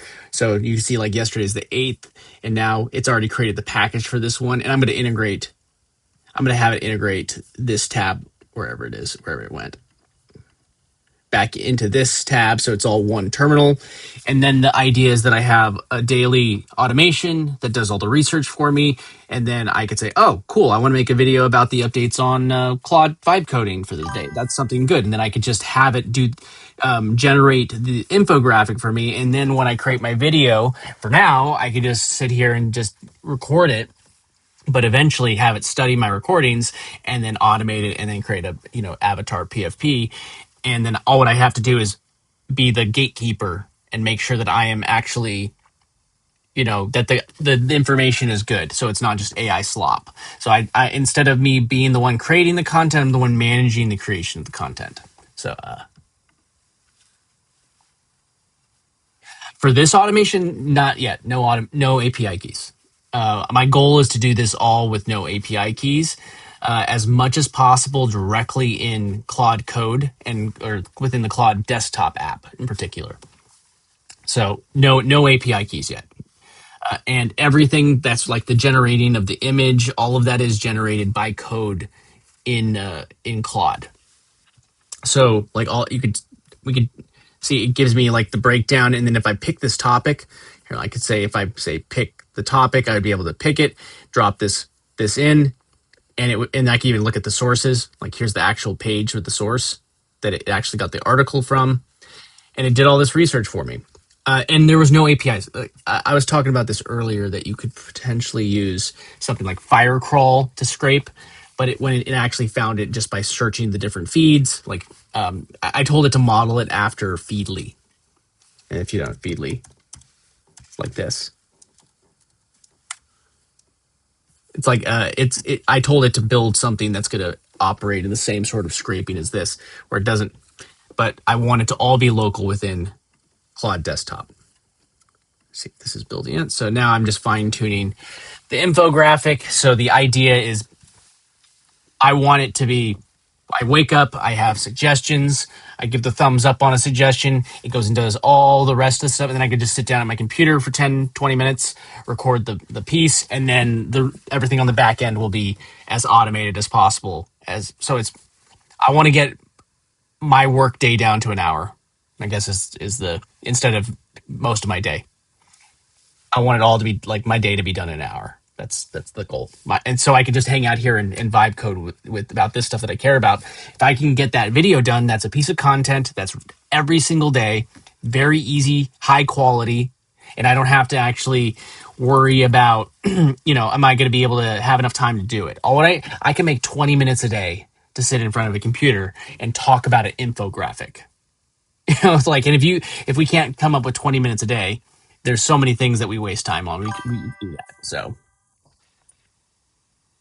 yeah, I mean, I wanted to automate it, like just create the automation every single day. And I wanted to do it in a way that that is repeatable.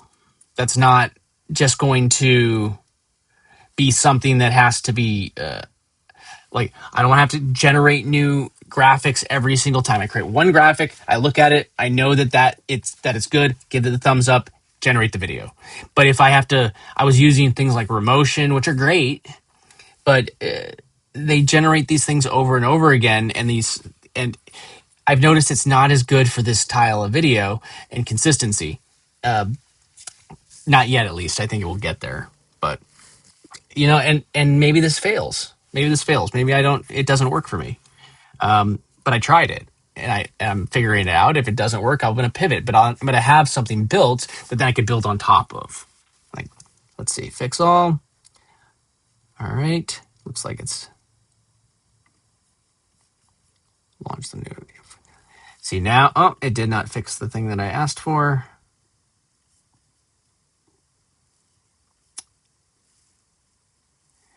It actually I don't like it as much. So I created like a smoothness. You can adjust it. How about this?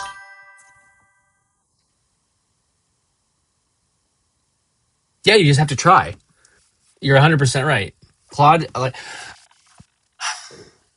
I could tell you that in the time that I've been using Claude Desktop and CoWork in particular and Code, it's changed the entire way that I do things. It's the entire everything. It's changed everything. So Let's see before.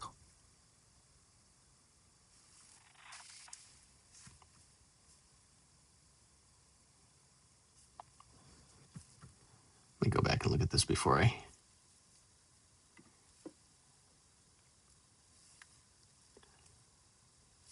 Okay, I don't hate that. These graphics. You changed.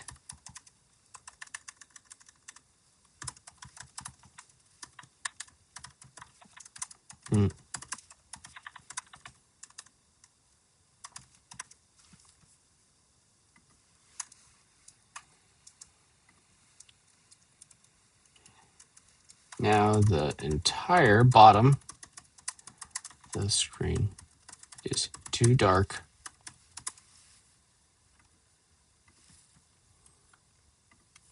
Make sure it actually understands what.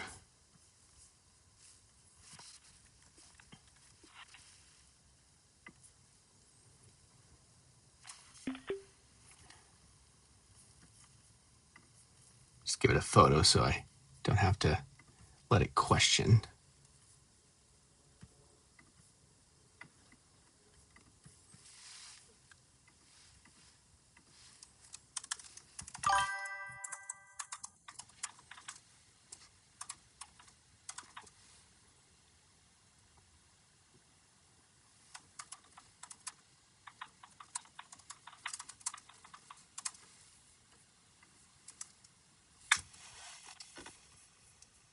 All right.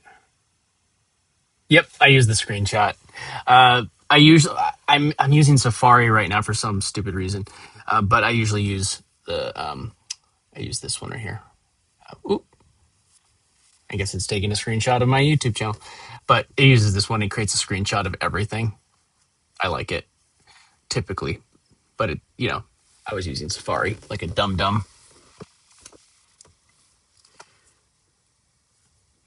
Maybe I'll make some notes or something on it. But oh yeah, so let's see. Now let's see what it's doing over here in Codex. I just told it to recreate the game. If you don't like the SNES game Lemmings, I just told it to recreate it, and I wanted to see what it would do. I built this. Okay, run it.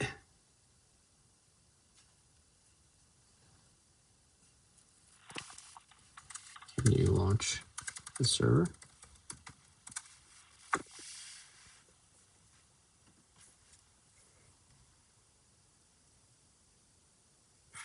Here, while this is going, I guess I could figure out this. I wanted to bring up my, pop this out, theater mode.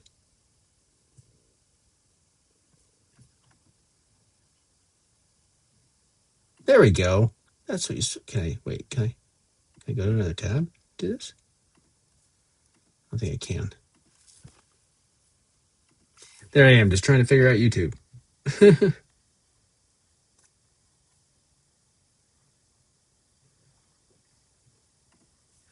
Do that, just pop it out, and then have it in the corner. I'm getting all distracted. Check in here, still nothing. It says it's running, so let's see.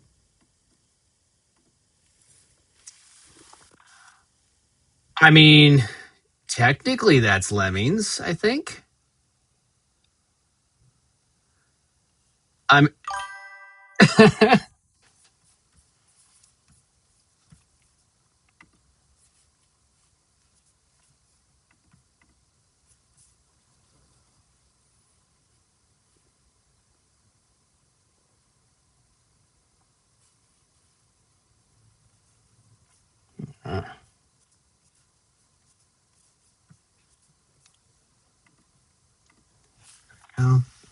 I mean, that's a pretty basic Lemmings game. I mean, I wonder, you were talking about using screenshots. Let's try this actually.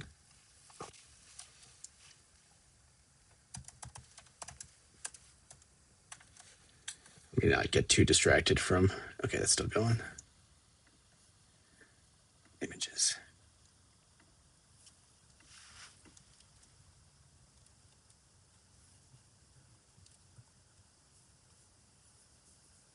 All right, this one.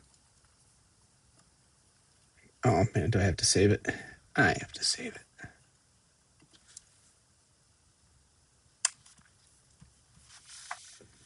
Let's see. Never gonna play that video. Just watch.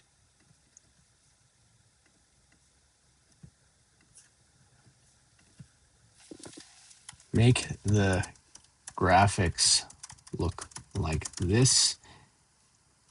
Let's see what it does. I just don't like the graphics look like a picture. I want to know. All right, let's. So what I did was I created a song in Suno over here, and it was just about like it was an NFT community that I'm in, like from a long time ago, and I'm still involved in it. But it's like not the point. But I was just being creative, and this is what I created. Whoa. Guess I can just pop it back. Let me check this first. Okay. But I wanted it to be a continuous loop. Like, but I did it with the AI music, and then I did it with the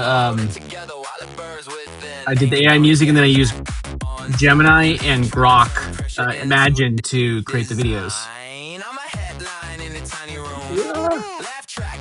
But it's buffering.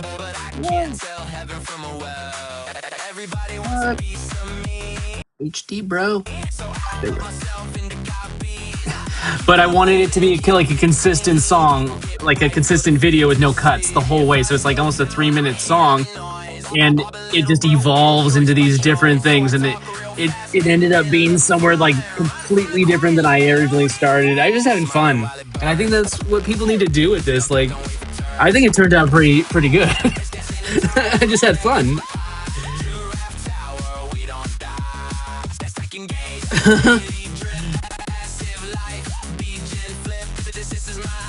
See, it's got a little degen crypto stuff in there. I was making it for that community. I'm like, oh, I'll have fun. I just noticed my mouse pop up on the image.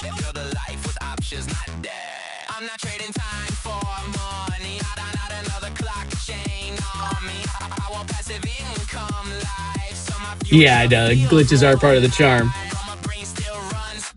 But I mean, like, it looks so like it just turned into fun. Like, just wait until the next like evolution of what happens here. Never thought that it would end up going in this direction.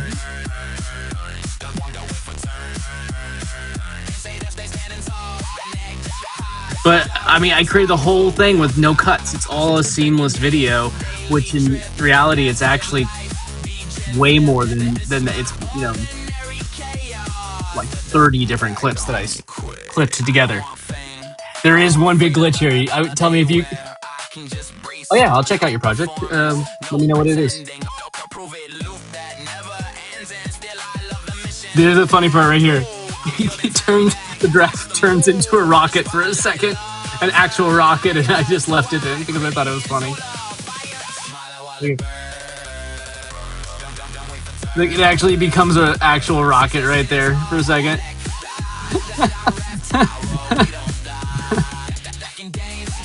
Yeah, just let me know what your project is, and I'll check it out. And then hold the parachute. I had fun making it, so I should make another one. I think it turned out pretty good.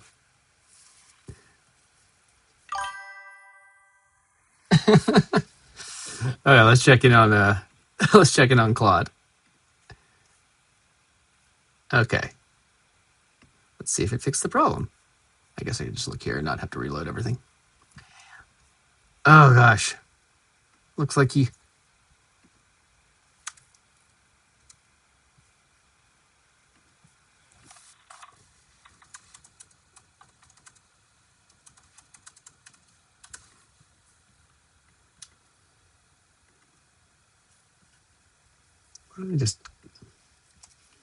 I'm saying it's better if I just go to Chrome and just do this.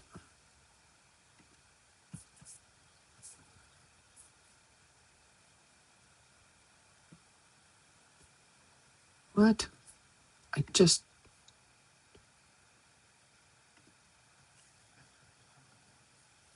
I don't know. Maybe he doesn't like this page. Here, I'll just do this, whatever, for now.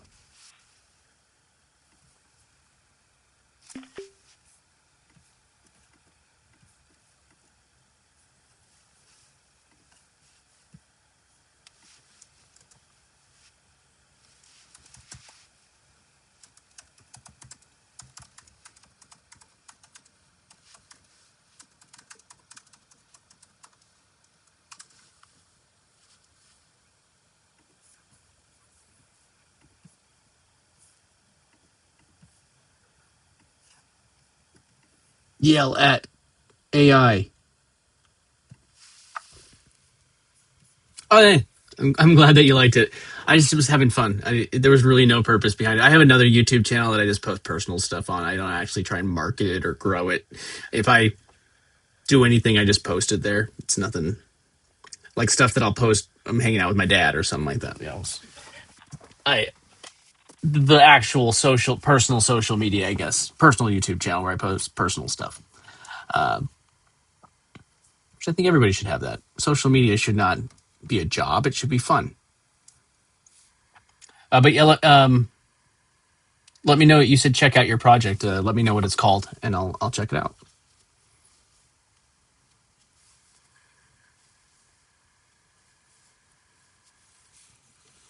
Let me put some music back on. Oh, you might like this. I made this with my friend. I played it already, but I'll play it again. He's obsessed with The Last of Us, and his name's Arya. That's all you need. He's like obsessed with it. I obsessed. But I'll play that while we're coding. I think I might make a music video for this one too. That might be the next one. It's fun.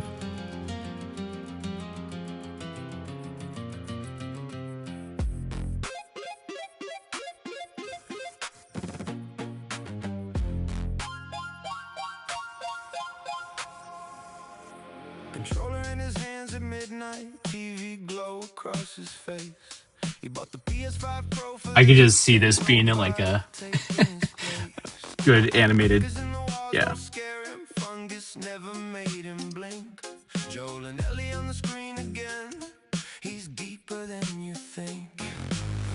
He watched the show on Max twice. Read every theory online. You say it's just a video game. He says you're out of your mind. This is ours. It turned out pretty damn good, I feel like.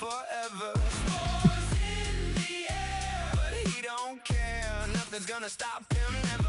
PS5 Pro on the shelf. Controllers charging. He just bought a PS5 before the price went up. A Pro. He had a PS5.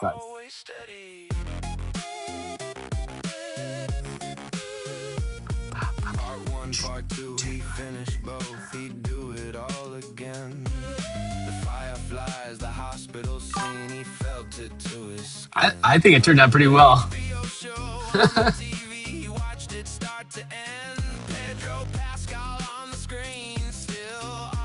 Closest friend. No, it didn't show me any link on here. It must not be showing them on the stream.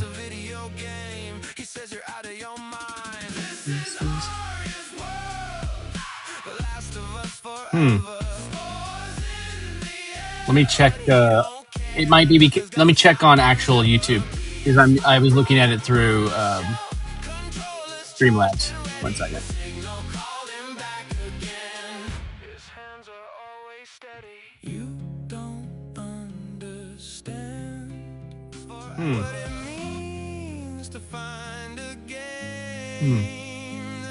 No, not even on YouTube. It's filtering it out. Is there something I could search for?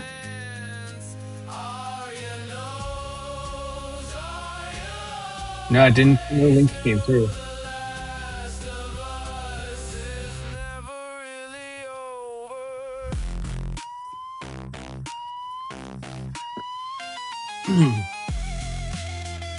Yeah, if you just say the name and something I could search for, I'll check it out. I don't know what. called Heretic. He's still out there, going on and on forever. PS5 Pro upgraded, signal never faded. Born inside the static, now the legend keeps on. Am I looking at the right thing? Just one more chapter. Oh. Oh, let me Just one grab more the other thing.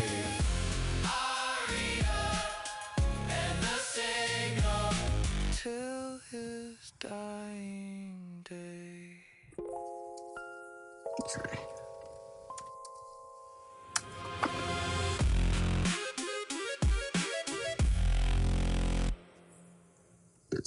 Was it this top one?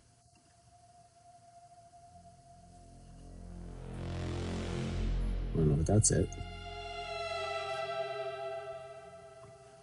Let me turn that up. To play the other version that it generated. Here, I'll pause.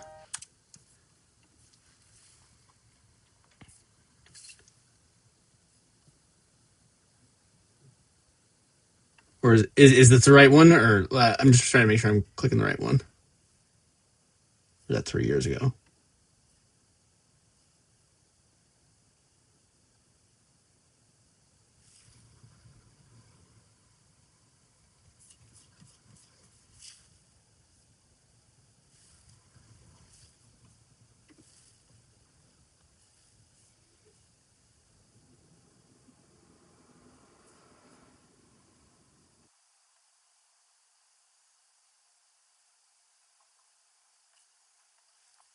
I'm sorry.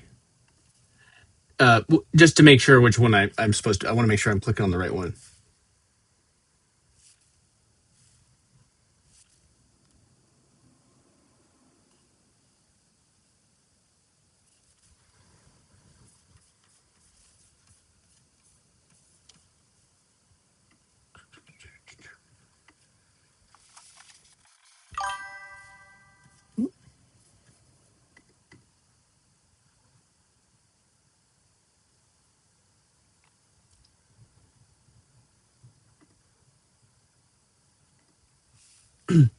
Here, you could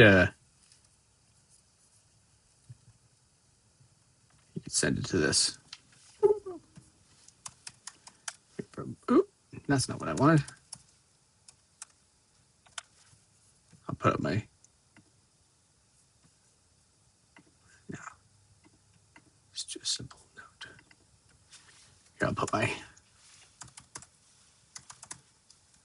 This is my email that you could send it to if you want to. Ooh.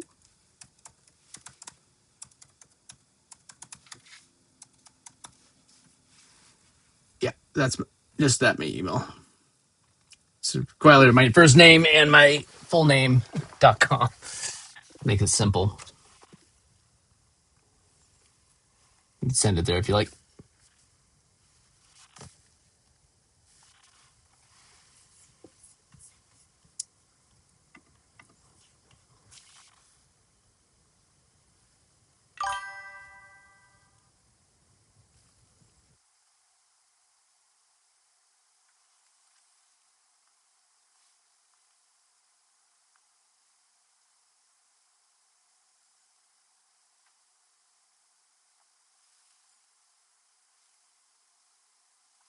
Cool. Let's check in on all the fun going on over here. Let's see if it fixed it. It looks even worse. Oh no, it fixed the infographic. Still not fixed. Maybe I just need to add a buffer in between here. That's what I'll do. I just don't want this to overlap it because I'm going to be recording this. I'll fine tune some of the images. I think it's to figure out exactly the spot at the bottom if I still want that, but I'm liking the direction it's going. Let's check in on our video game.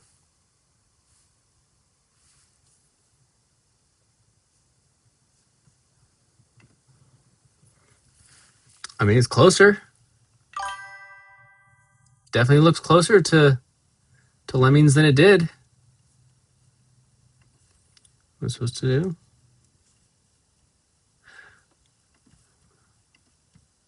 I'm supposed to. Oh no, I'm supposed to select them. Oh, I got one of them. Oh no, I didn't save any. Because he had to go through the... I didn't save one of them. Check it.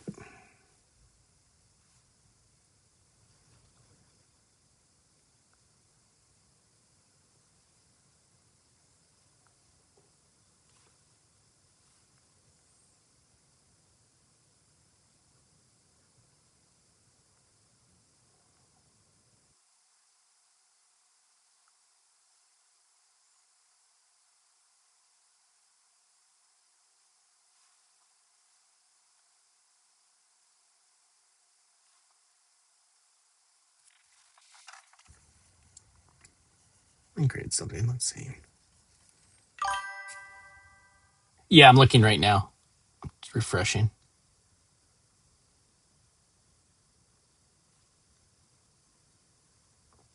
Actually, load. Oh, let me actually just bring it up on my computer and bring it thing real quick. 1 second. Here, I'll put on music in the background for all the people that don't like the silence. This is Ariel's world. I love it.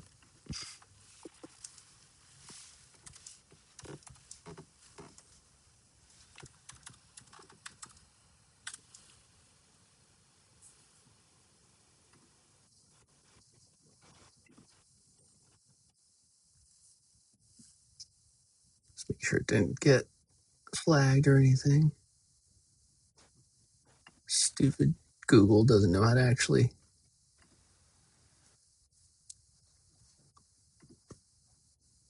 Hooray, no spam. Okay, good. Then where's my email?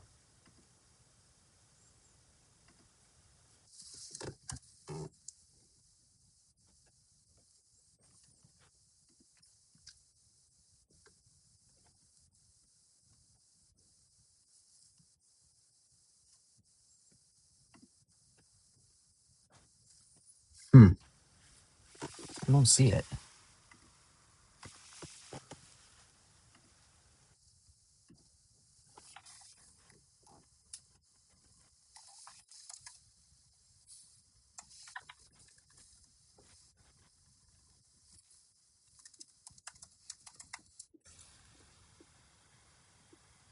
Oh, yeah, I don't know. Here, you could try this. Or contact. That's what it's contact. That one also works. Hold on, I can actually show you.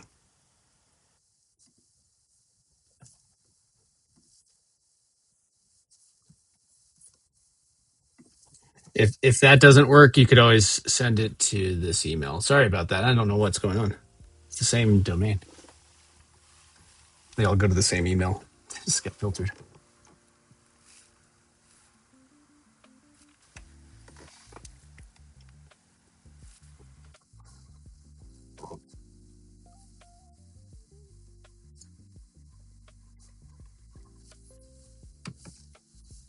Right.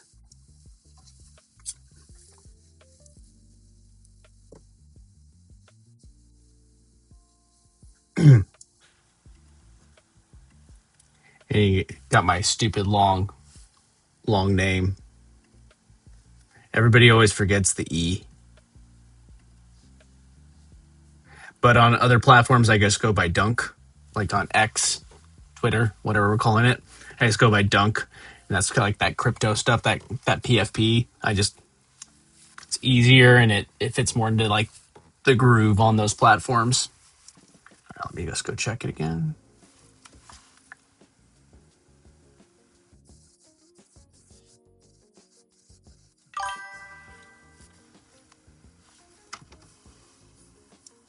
Hmm.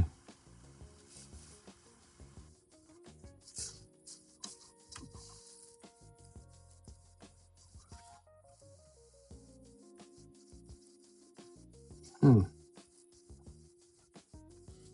I don't know why it keeps on bouncing emails.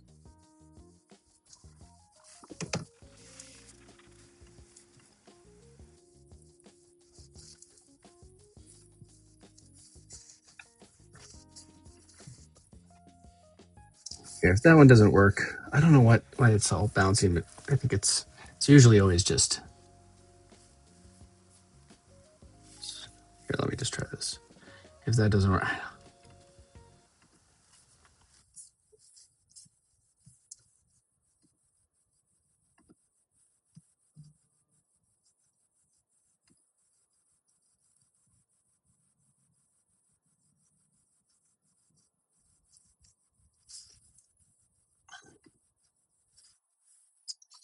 There. If that doesn't, I'm not receiving it, so I'm just going to give you a regular Gmail.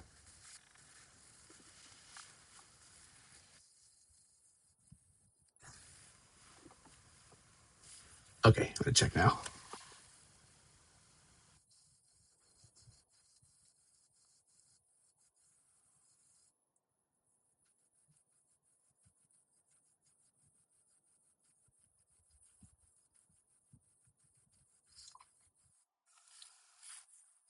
I'm checking now.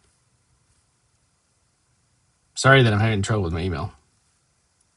I think it might actually be an issue that's more so here. If that doesn't work, here's a regular Gmail. Workspace is being dumb.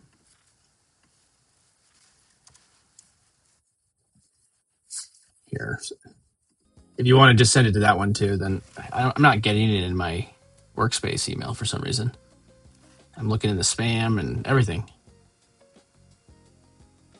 Maybe I need to contact Google. Yeah, nothing.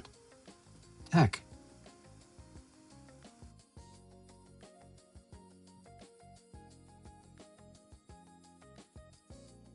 All mail.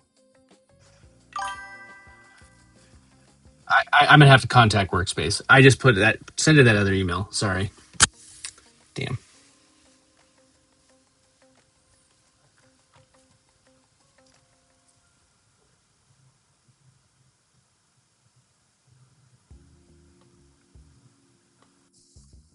1 second. Cool.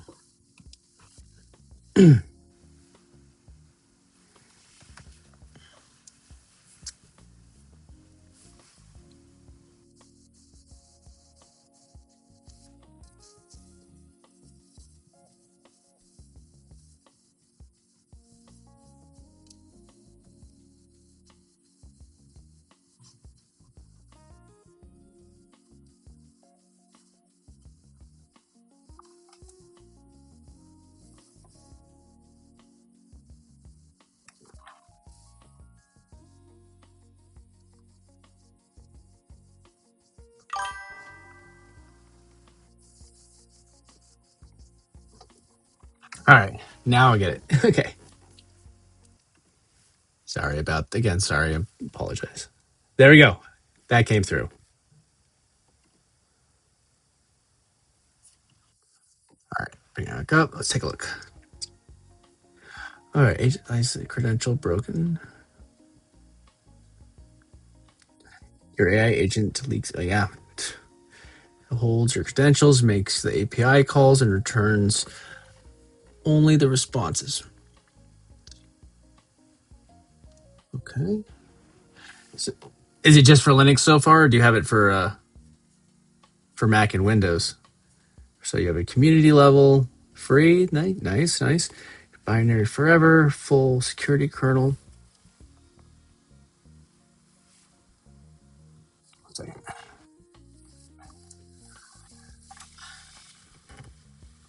Kernel, MC proxies will leak scanning. Yep. Terminate direct, 10 secret, 1 environment. It's fine that it's technical. Like me, the only thing that if you think it's too technical, you don't have to change the actual infrastructure. You always just change the copy. You know, it's like you could, like I had an entire thing where I was building my what do you call it, my landing page, and it was selling the product instead of selling the solution or the pain point. So I had it rewrite it, and it was so much better of a landing page. So okay, everything with a OAuth transfer referral, a provider that was signing. Okay, expanded service. I'm missing a few gaps in there, but that's why we learn. We fill in the gaps. HU dashboard, web dashboard, 90-day audit resolution. Okay, nice. And these are monthly, right? They're going to be $10 is not just a one-time thing, right? That you're actually going to have like a monthly subscription, or correct? Yeah, I hope so. I hope that you're doing it every third. That you're charging recurring. Environment.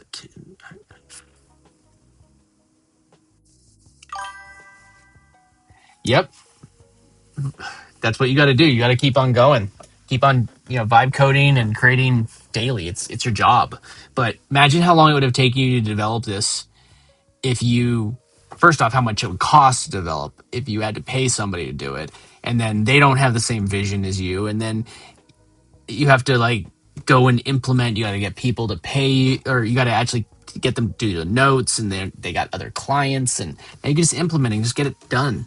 So let's take a closer look at some stuff. Look closer. How it works. 3 security tiers. You choose the exposure.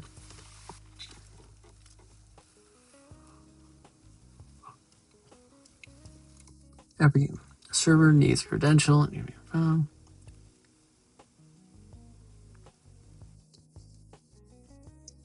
GitHub stack. Credential injection. Leak scanning. Tool pinning.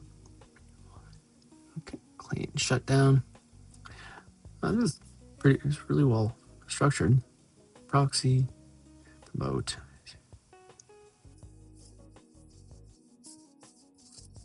Features. So you got them all. I can just scroll. Build for developer. Security workflow. Yeah, that's what I'm saying. Like, it would have cost you so much just to get like a prototype. Would have cost you thousands and thousands and thousands, and then that's just to prove a proof of concept. It's just people don't. I don't think people are respecting how insane this is. Like what the whole thing that happened with Claude, not allowing like the OAuth connections anymore for free, and they like scream at him like. So instead of running your entire business for $200 a month, now you have to pay a couple thousand or 1,000 or so, depending on how big your business is. Oh no, $1,000 a month to run a business. No, it's like blows my mind. Yeah. Oh yeah. I mean, AI agents are yeah, exactly. People, people do not respect how much they're getting for this. Like, use 250K just for like a prototype, and then you get users that would have to test it, and then you find problems, and like now you could have users testing it, could have the AI take all of those user notes and then go and help you fix it, or either automate some of the fixing. I wouldn't, without pushing it.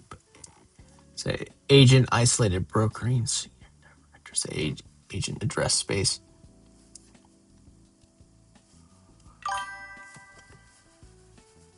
Oh, I think it is too. In the same way that when OpenAI released ChatGPT on, and then that changed everything. So people don't realize there's no such thing as AI. It's not artificial intelligence. It's machine learning and large language models. It's not. But the thing is, like, machine learning and large language models have existed a long time before the buzzword of AI was being used. It's just a popular word to use to describe a certain type of computing, and people don't get that. They think, oh, this. But the point is, like, ChatGPT launched. It was the first, but in all honesty, ChatGPT sucks now compared to something like even Claude Chat blows ChatGPT out of the water. There's one thing that I would say that ChatGPT does better. One thing and one thing alone. Their voice assistant sounds better and it's more conversational. Oh no. That if that's the thing that they have better, okay. So I was hanging out with my friends the other day, and we remember that he was playing his place. It was the same friend that song was about, and he was playing some Resident Evil, and we're like, isn't there a new Resident Evil movie coming out soon? And I asked ChatGPT. I said, "Hey, is there a new Resident Evil movie coming out?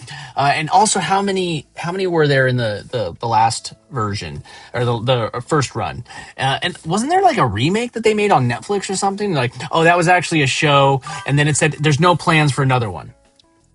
And it completely and it said, "But there's one coming out this year."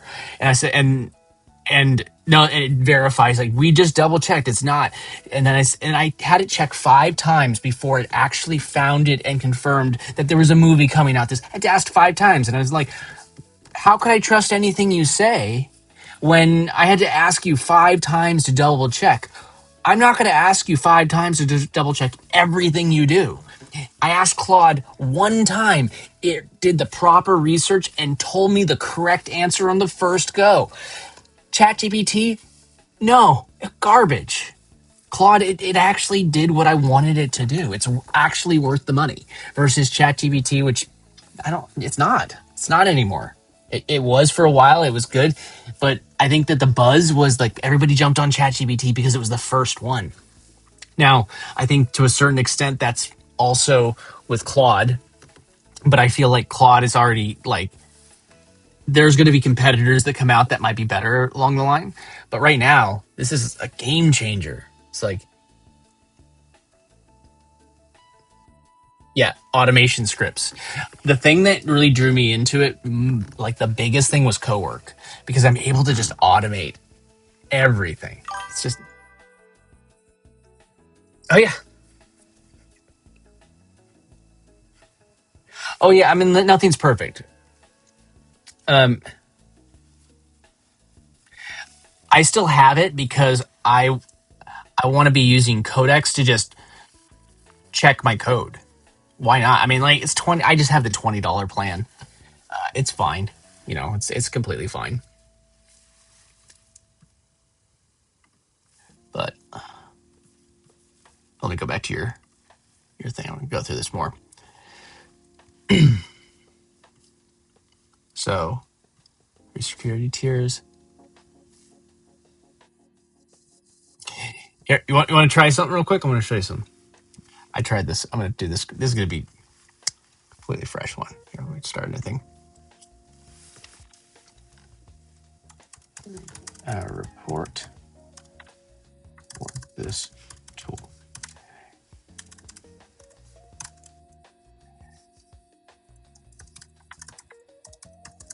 To a right.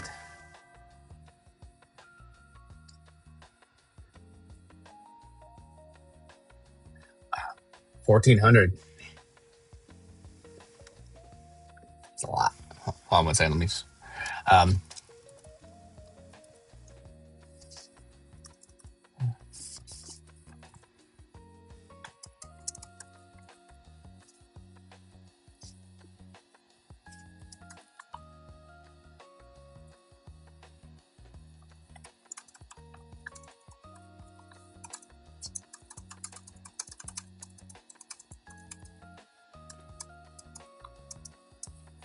oops.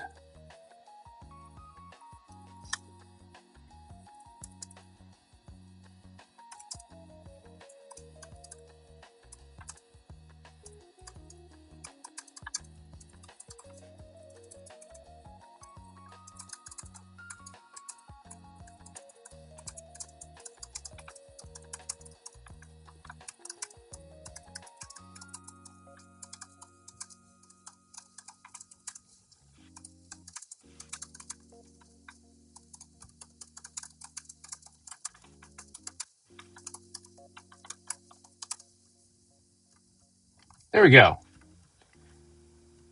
Correct my typos. Just throw this in my. Let's see what happens. Oop, I didn't even give it the link.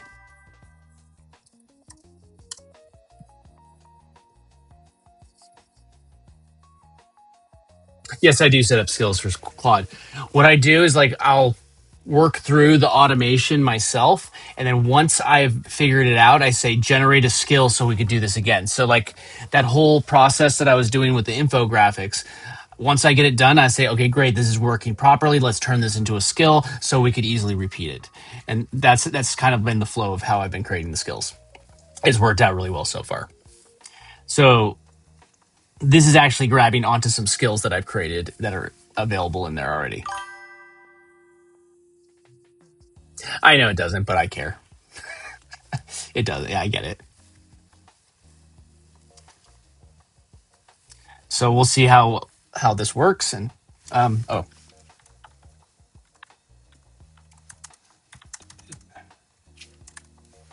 actually no, I'll just let. I also had it create like a audio terminal basically. So it's researching your platform right now. Write a comprehensive narration ready script about the platform. So in other words, it's the audio version that I could just click. Run the Microsoft Edge text to speech to generate voiceover.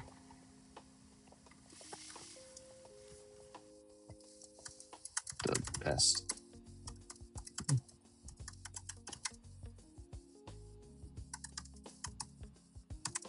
And then I could say, how about female?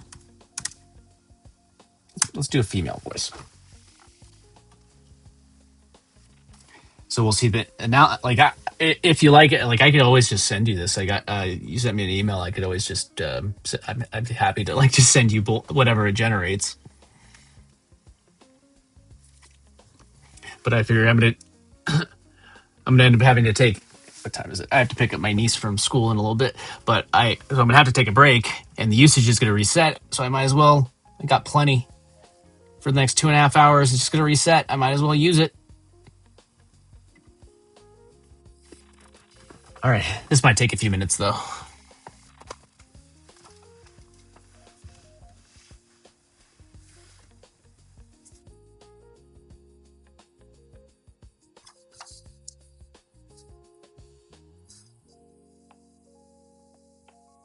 It's writing generate.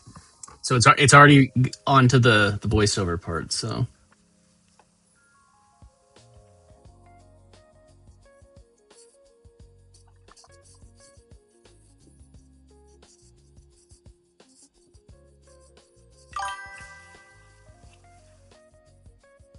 mm-hmm.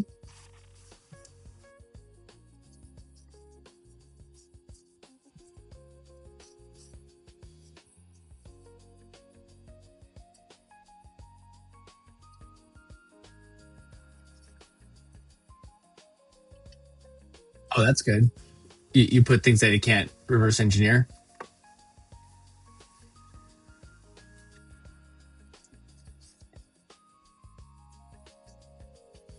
Yeah, AI doesn't go to sleep. It could just keep on working 24/7. So those attacks, they just smarter automations.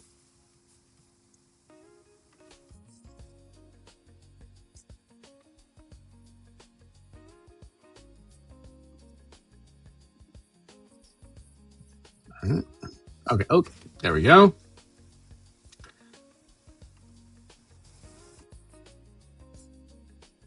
So here, let me. There's our two. Let me pause the music. So let's see what it gives us. So from the report, this is the report. Good.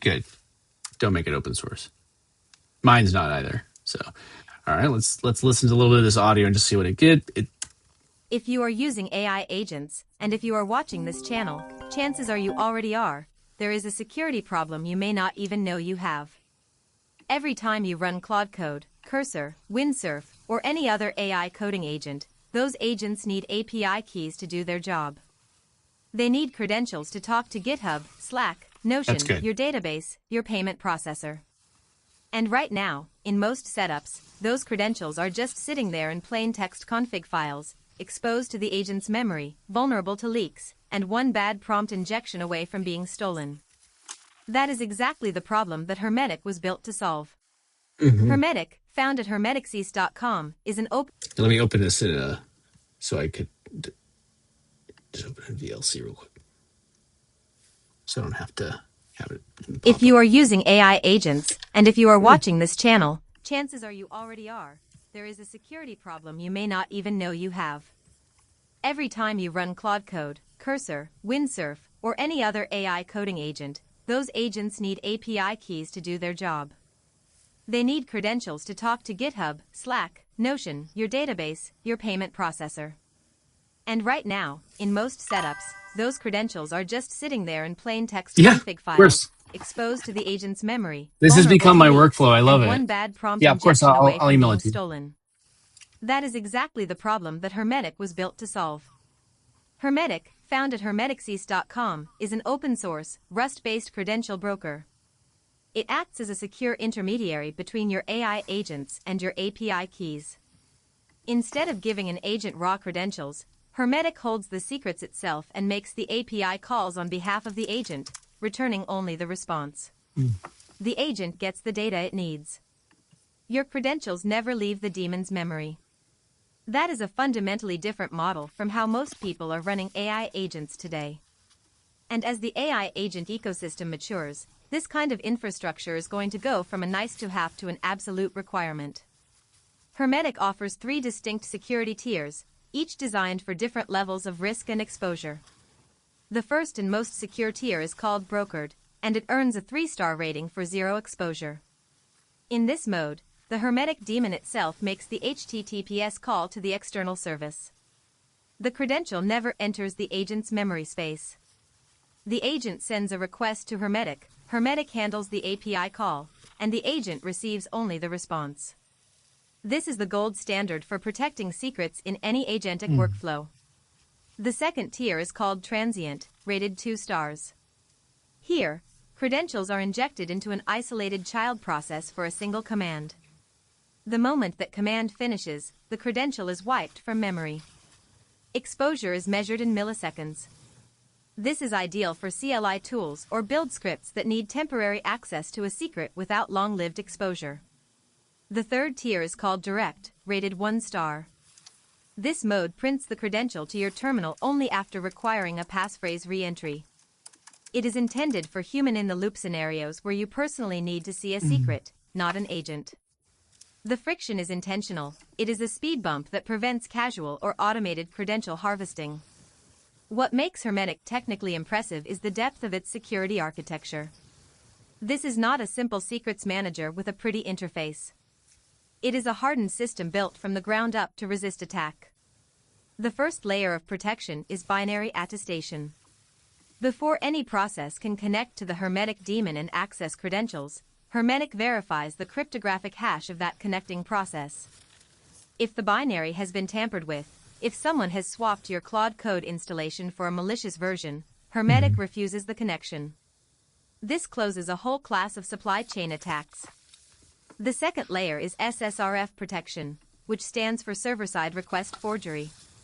This is an attack where a malicious prompt could trick an agent into making requests to internal network addresses, your router, your cloud metadata service, your internal APIs.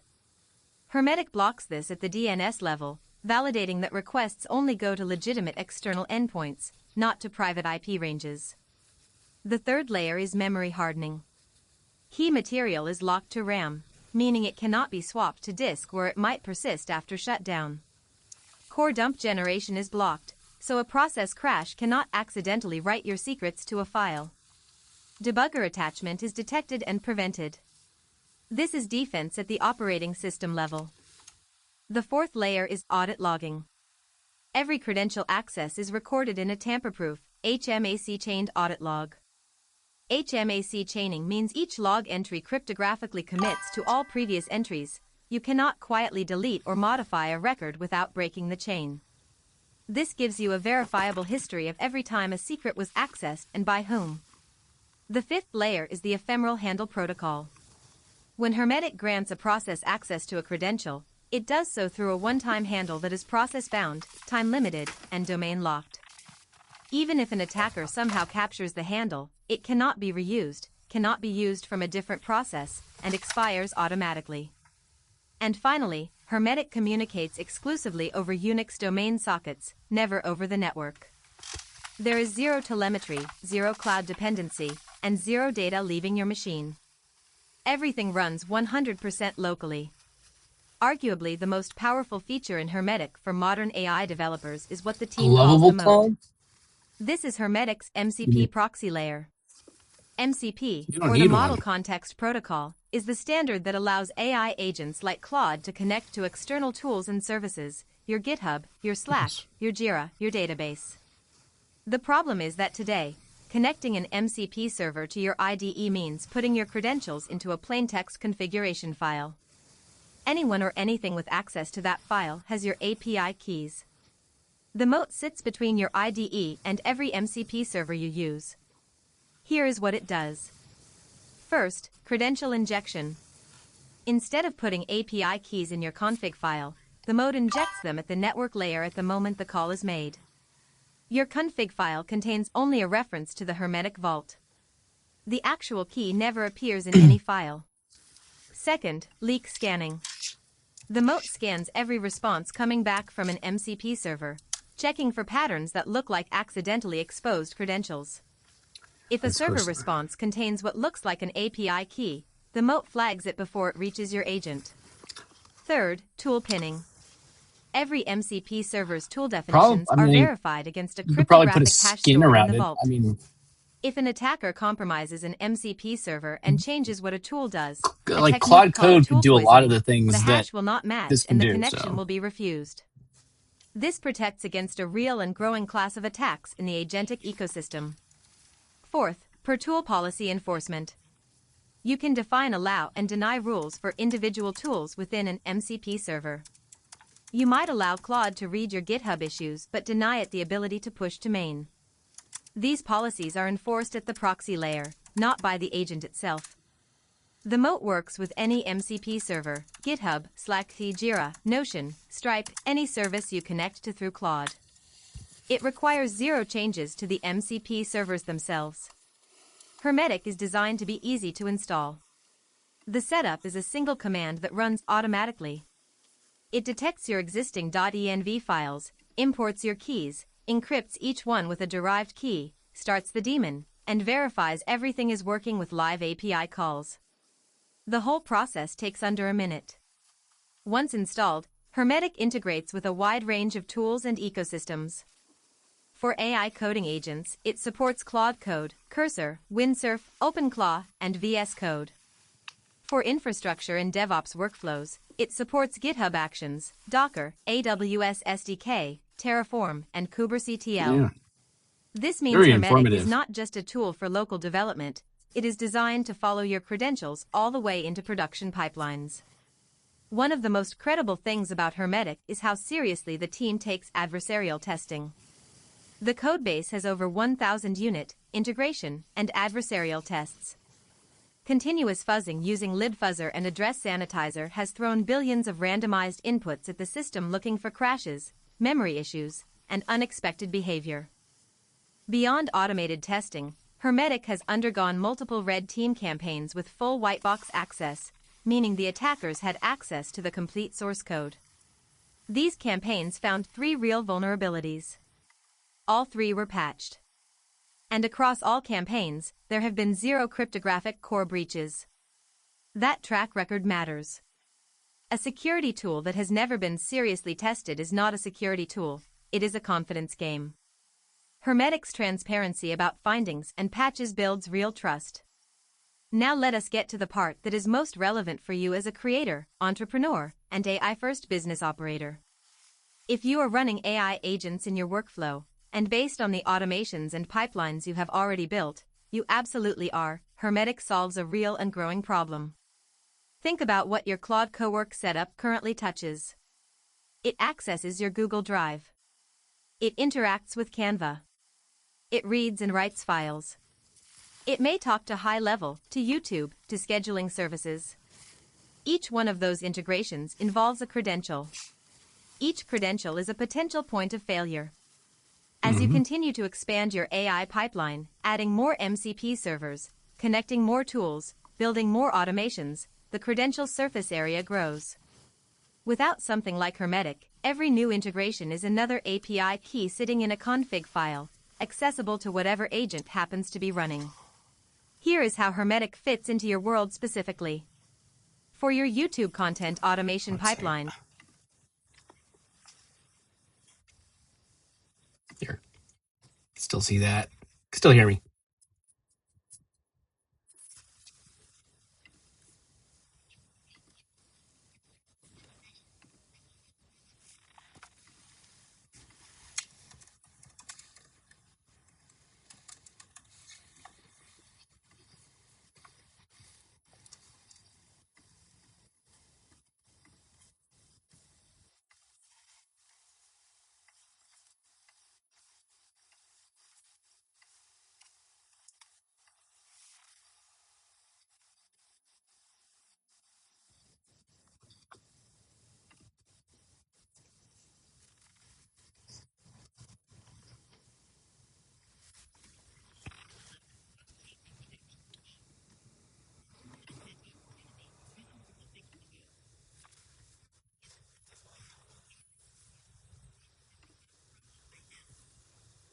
Start running Claude Code, building their own MCP setups, and deploying agents, credential security is going to become a visible pain point. Hermetic is the kind of tool that makes for a compelling video. It is technical but explainable, it solves a real problem people have not fully felt yet, and it is the kind of infrastructure play that signals sophistication to your audience. This is a tool worth knowing, worth using, and worth covering. Hermetic is available now at hermeticsys.com. It is open source. It installs in under a minute. Not open source though, and right? it is built for exactly the kind of AI-first workflow you are Got that already part wrong, running. right? It's not open In a source. world where AI agents are being handed more and more access to more and more systems, the question is not whether credential security matters. The question is whether you address it before or after something goes wrong. Hermetic makes the right choice the easy choice. If you are using AI agents, and if you are watching this channel, chances are you already are, there is a security problem you may not even know you have. Every time you run Claude Code, Cursor, Windsurf, or any other AI coding agent, those agents need API keys to do their job. They Awesome. need credentials to Yeah, talk to GitHub, I just sent you the Slack, email with Notion, the your text database, version your and payment the processor. and And the right audio, now, the in MP3. most setups, those credentials are just sitting there in plain text config files, exposed to the agent's memory, vulnerable to leaks, and one bad prompt injection away from being stolen. Yeah, That is Lovable's like a exactly the problem sandbox, that right? Hermetic was built to solve. Hermetic, found at hermeticsys.com, is an open-source, Rust-based credential broker. It acts as a secure intermediary between your AI agents and your API keys. Instead of giving an agent raw credentials, Hermetic holds the secrets itself and makes the API calls on behalf of the agent, returning only the response. The agent gets the data it needs. Your credentials never leave the daemon's memory. That is a fundamentally different model from how most people are running AI agents today. And as the AI agent ecosystem matures, this kind of infrastructure is going to go from a nice-to-have to an absolute requirement. Hermetic offers 3 distinct security tiers, each designed for different It's all levels good. of risk and exposure. I'm learning The myself. first and most secure tier is I'm called doing Brokered, this. and I've it earns a actually 3-star rating for 0 exposure. chatted with In people this that have mode, the opened Hermetic daemon doors on itself things that makes I didn't the even know about, and HTTPS so I call to the appreciate you hanging external out with me. service. And The credential never enters the agent's memory space. The agent sends a request to Hermetic, Hermetic handles the API call, and the agent receives only the response. I will. This is the Yeah, I gold like this. standard for protecting secrets in any agentic workflow. The second tier is called Transient, rated 2 stars. Here, credentials are injected into an isolated child process for a single command. The moment that command finishes, the credential is wiped from memory. Exposure is measured in milliseconds. This is probably where it got open source. This is ideal for CLI tools or build scripts that need temporary access to a secret without long-lived exposure. Yeah. The third tier is called Tell Direct, it's well rated thought 1 out and star. well structured and has This a mode purpose. prints the credential to your terminal only after requiring a passphrase re-entry. It is intended for human-in-the-loop scenarios where you personally need to see a secret, not an agent. The friction is intentional. It is a speed bump that prevents casual or automated credential harvesting. What makes Hermetic technically impressive is the depth of its security architecture. This is not a simple secrets manager with a pretty interface. It is a hardened system. I just realized it looped. We were listening to the whole thing again. but yeah, it's very very informative. I'm glad like that audio like that's kind of like what I've been doing kind of a research phase and kind of see different things in this folder that I actually have right here. I had this I was trying to figure because I was building the thing for my what do you call it I'm building a layer in the tool that I'm building. It's basically a self-learning coach. But the thing that I feel like there's the missing gap is that I mean, you can get. I'll give you an example. Before there was like AI and stuff, before there was AI and everything that people could use, they would. You get this person that would say, "Hey, come and join my program, and I'll teach you how to make money online or whatever thing they're selling." But the thing is, like a person doesn't necessarily have the right answer for somebody else just because it was the right answer for themselves. So I like in my time, I found my own way, but a lot of times when I would come with people, they would tell me to go do something one way, but it was the right way for them to do it, but it's not the right way for me to do it. So what I started doing is creating like a background check where I could actually create a profile and I'm testing on myself. And dear God, what AI was able to find out about me without even any kind of data scraper like Firecrawl even involved. It found out so much stuff, and it actually created a profile, a mental profile based off of the things that it was able to find out about me just from scraping. And then I have the chatbot will fill in the rest. So I want it to just be able to like do a little background check on somebody. But then I'm able to just take these things like there's this crypto project I wanted to update on everything going on. I had it break down like an hour long audio report and turn it into audio. And then the audio that I generated that locally on my computer. That was complete local model, meaning that no API. There was no API there. So that actually used the Microsoft I forget what the name of their but it's the Microsoft text to speech model, and you could it's if you could have it install it on your computer. I just had Claude do it. I had Claude bring that into my computer, and then I had it just generate that generate the my brain's tired. I had to bring it into the audio into there and just generate it, and then create a panel where I could listen to it in a terminal, and then or I could AirDrop it to my phone. But I like to be able to listen to those reports because yeah, there's all these words, but I want to hear it as like an audio. It's just the way my brain works. So I did that for myself, and I it didn't take any credits except for the Claude usage. Mm-hmm. You have to stop watching videos, only Claude summaries. That was better, right? Like that whole thing, technically, in a way, like that audio. Now, if I wanted to say, I mean, I do have to go in a few minutes, but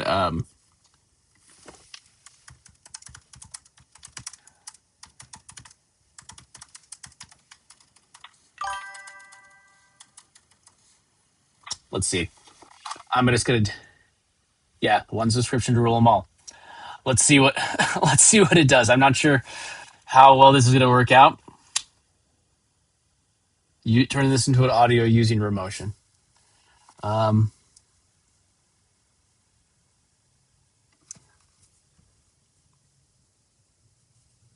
Here, we'll do this.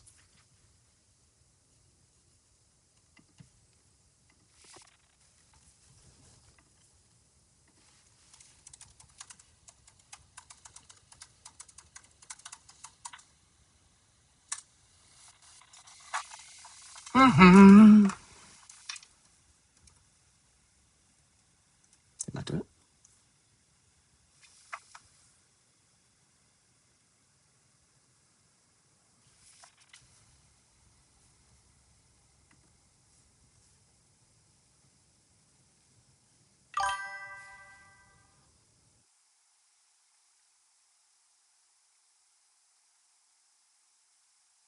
Well, it's a sub niche. You're not going to find everybody that needs it or not that knows they need it, not that they need it. It's like a sub niche, so you're going to be able to sell to less people. But there's 8 billion people on this planet. You don't need to sell to everyone. You know, it's like 8 billion people. So let's see if I could turn this into an AI generated video.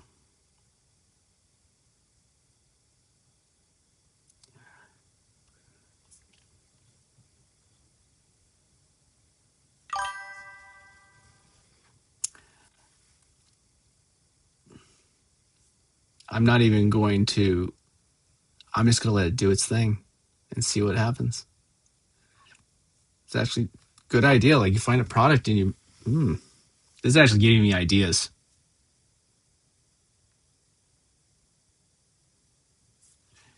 All now. Boom.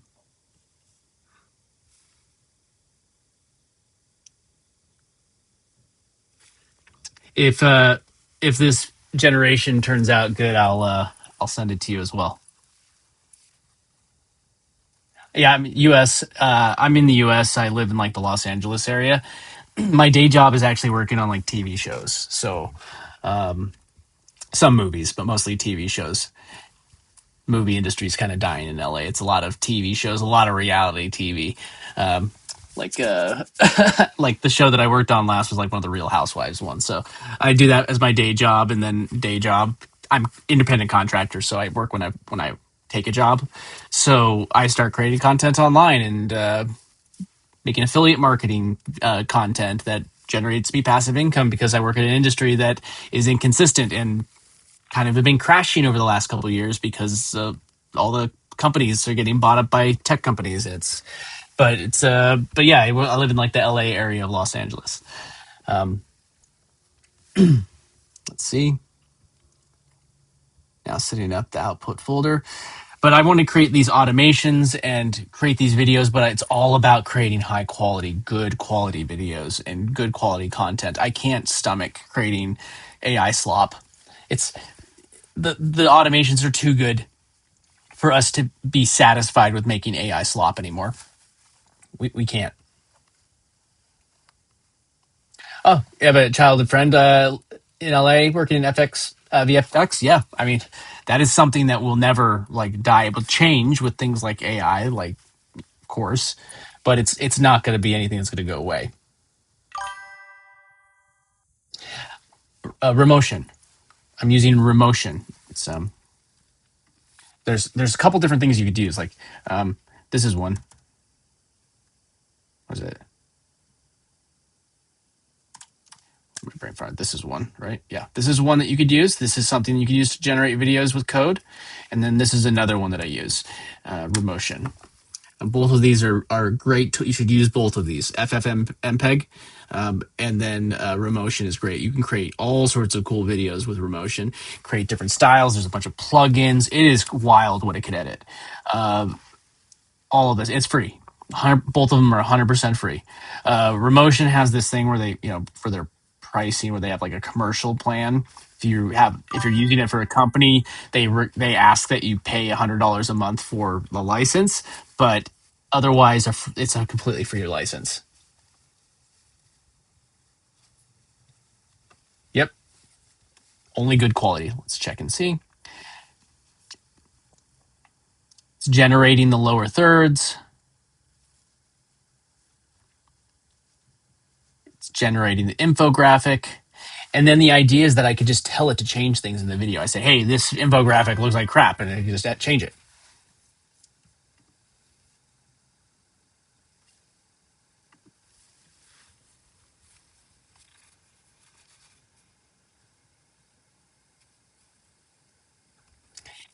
Most you've concentrated on anything in the last 60 days, but you created something that is going to last forever, that's useful.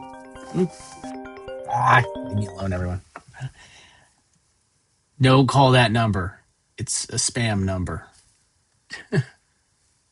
Oh, it's covered up. Good. No, it's just, I get those. I've been getting so many robocalls in the last week. I even have like my data scrubbed from waiting. Boom.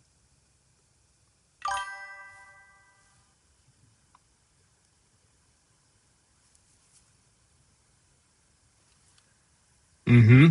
Front end. Exactly. In all honesty, we're so ahead of all this, both of us, you and I. I'm more of like the creator type. You know, I'm a content. I don't know, content creator is what you call it. Like, but I'm like a creative. I'm you are too, obviously, but I'm a creative, like visual creative, and maybe you are too. I just be a speculating, but I'm like that type of creative. While other people have their own thing, I'm going to create the tools that automate for my needs, and that's all that people need to do. Use these tools to automate the things that we were doing manually, and then sell people the solution. And these people, a year down the road, they're going to be all freaking out, thinking that they're late and they're going to come to our solutions and buy them from us because they're not going to sit here and vibe code for 6 months to get all this stuff figured out. We're going to have the solutions ready to sell them. You do? Unreal. I I have with Incogni and stuff like that, and I scrub it. I'm sorry that you get so many spam calls. I usually I don't answer the phone unless I know who's calling me. So send me a text, and then maybe I'll answer the phone if I know that the person. But it's unfortunate. But all right, let's see. Okay, let's see. View placement guide. Okay, let's check. So these are all the lower thirds it just created based off a style. These animations, and say I want to add something into those graphics, I could just tell it to add it in, and it will regenerate it with the proper logos.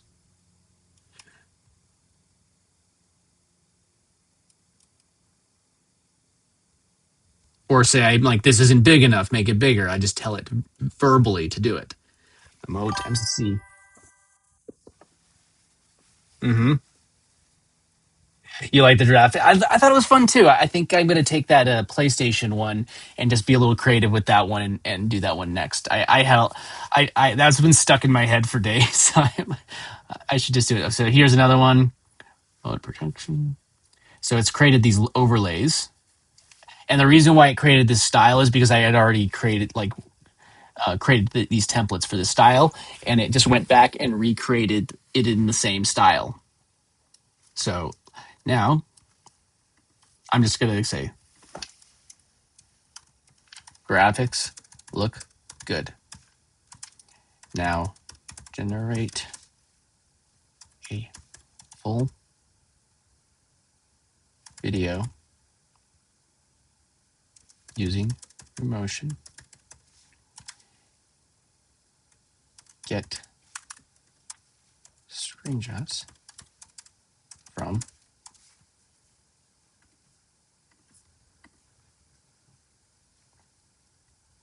related to what is being talked about. Oops. Don't do that.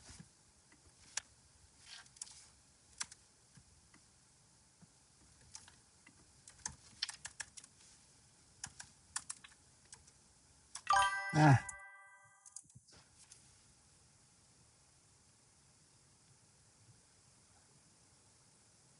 Mm, I understand.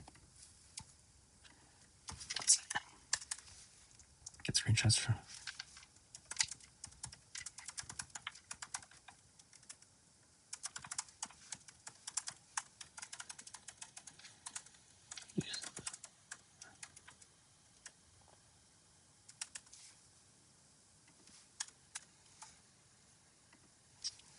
Use the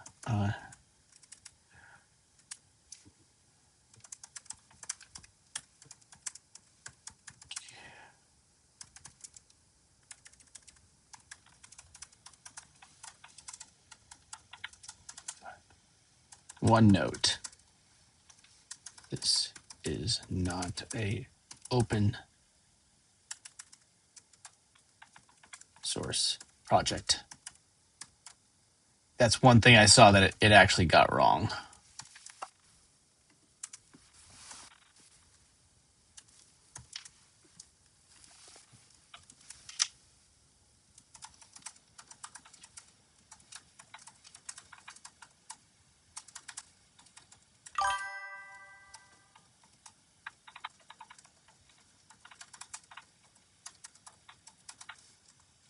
And if this turns out good, I might just post it. Well, might as well.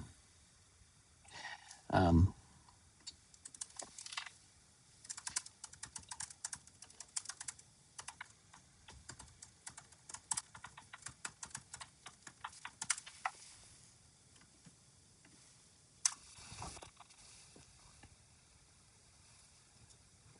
yeah, definitely.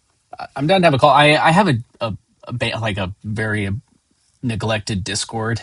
I could probably just wake that up, but you have my email either way. So yeah, just reach out and we'll figure something out. Yeah, I'd love to. But let me get this going and see if I do have to go in just a few minutes because I got to pick up my niece from school. But let me see if I can get this going before I have to bounce. But definitely, we should have a call.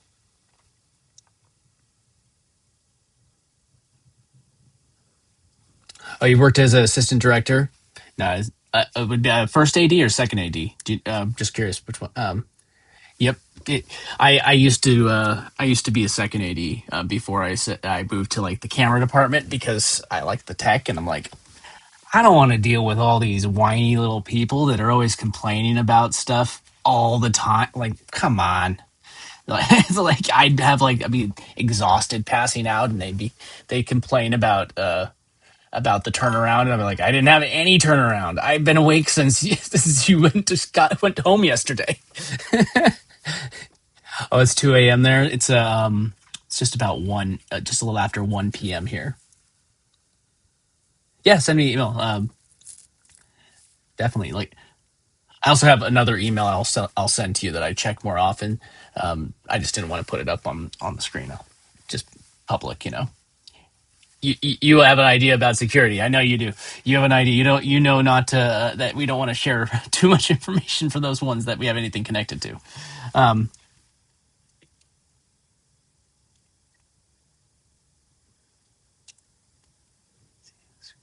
all right. But I found what templatizing things like this. I needed to go back and finish this anyways, and you kind of triggered a way for me to try it. Why not?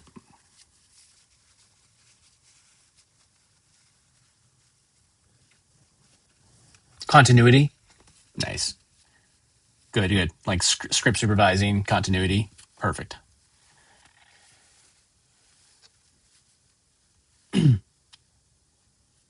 Let's see what's going on. Let's see how much time do I have. I want to see. What time is it? Is that?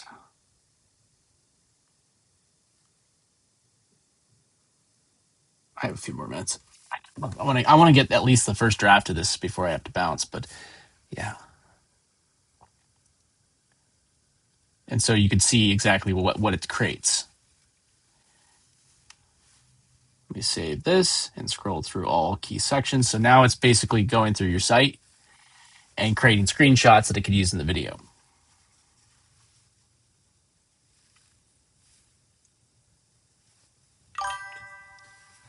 Yeah, that's what I'm here for. I'm here to. I told like I've had this channel for a while, and consistency has been here or there. But if there's one thing I know is like I got stuff done today. And I also created another piece of content, but I was productive. And then I've learned things from people that have shown up. I've learned stuff from you, and I've also learned like I'm happy to share things. And like I don't need to create any kind of walls. There's plenty of like I'm gonna go create something in the same way you could understand this. You told me about that. If I sat down, I could like I'm gonna figure this out and I'm gonna make the same tool. Cool. If you can make it better than me, power to you. But like there's so much room. You could copy somebody who's already making a tool and there's enough room for you to like in the market right now. So much low hanging fruit. And it's not like you've already done. I'm not saying I'm not going to copy anything that you're doing. Because you put in the time and that's not my focus, but somebody else could copy something that somebody else is doing. It wouldn't make any difference and they would code it differently because unless it's open source, you're coding from scratch. Perfect. Again, let's. I love the idea that we're going to connect. This is the reason I do this. So it's creating the audio is 21,713 frames. So it's 12 minutes and 3 seconds. Now it's building the whole video composition. and then after it builds it, you could just verbally tell it what you want changed. Like this graphic is messed up, or one thing I had is like, oh, the audio had gaps in it that were too long. You need to shorten the gaps so the flow is faster. It's just quite literally just telling it what you need changed.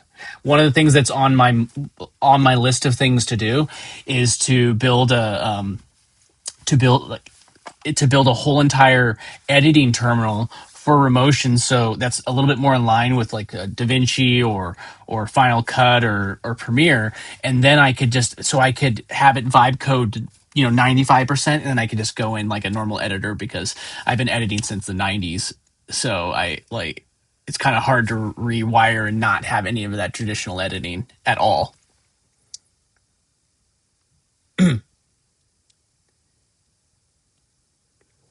What's up? What's up? What was it? Is it? Am I saying it Abaval? Am I saying that correctly? Forgive me if I'm saying it incorrectly. How you doing? Welcome. We were just vibe coding a little bit here, having fun. I'm from Los Angeles area, so but good to have you here. Let's see what we got going on. Good.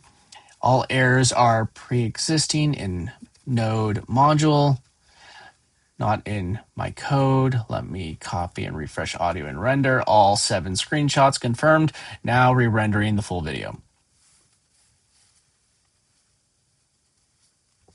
Final, dude, I kept Final Cut 7 for so freaking long until it finally like completely until I switched to my first Intel. Because Final Cut 7 never worked on Intel Macs, but I held the line for so long, going like I don't want to switch to Final Cut 10. It's so stupid. It's like iMovie plus. I hated it so much. I hated it so much. Uh, so now what it will do is it will launch it in a local server once it's done rendering, and then I'll be able to see it.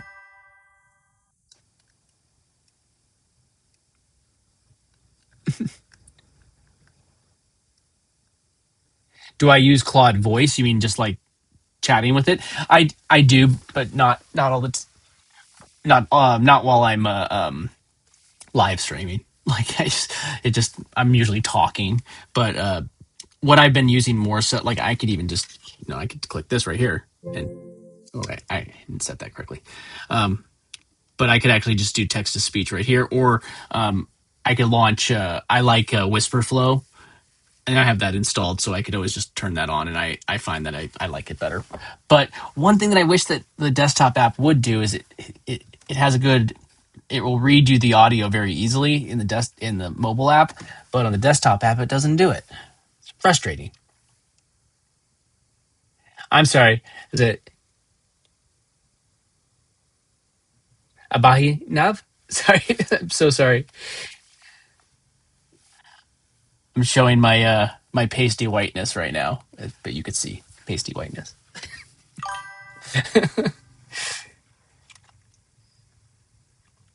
Yes, you definitely will with the Pro. I'm doing the Max. I have the Max 100, which or 5X, which is the $100 plan, and I've found that I've done pretty well on limits right now, but I have come close. So I think once I add even more automations, I am going to have to switch to the $200 one. But definitely, I could hear you on the $20 plan. That it is kind of limiting. I ran out of usage really quickly.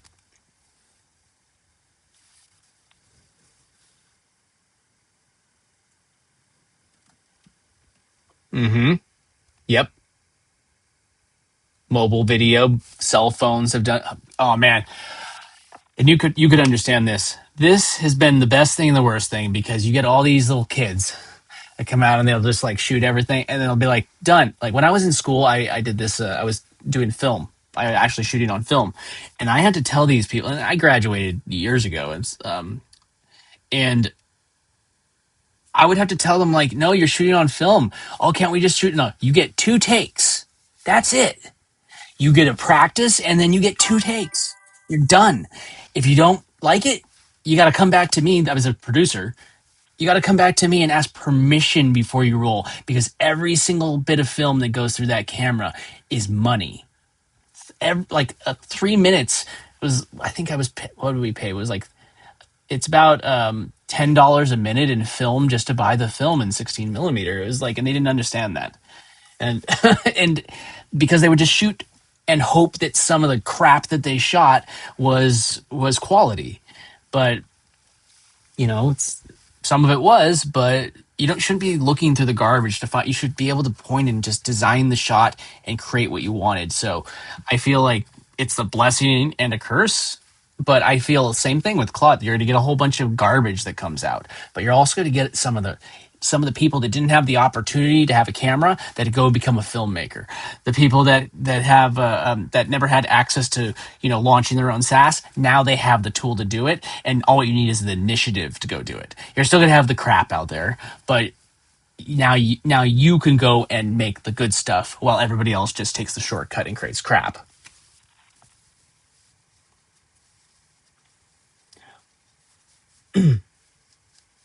Oh, you are special, nice. Full time trading. Now I'm vibe code. Ironically, I mean, like the things that I do, you say you're full time trading. I do. Um, I still work in the film industry, but it's all you understand. It's freelance, and I'm an independent contractor, so I have that. But then I got into crypto, and I invest a lot in trade in that, and I make quite a bit from that, and that's an income stream. And I vibe code, and I create AI content and video content. So it's like we're all doing the like kind of the same things, but it's cool. Don't just trust Claude. Any sensitive soft. Yep. Yep. I have other tools that are like checking it. That's part of the reason why I keep ChatGPT with Codex, because now I could have it just look at the code, um, and just like I found that things that one don't have the tool that wrote the code audit the code. It's like it's gonna knock it missed the problem the first time.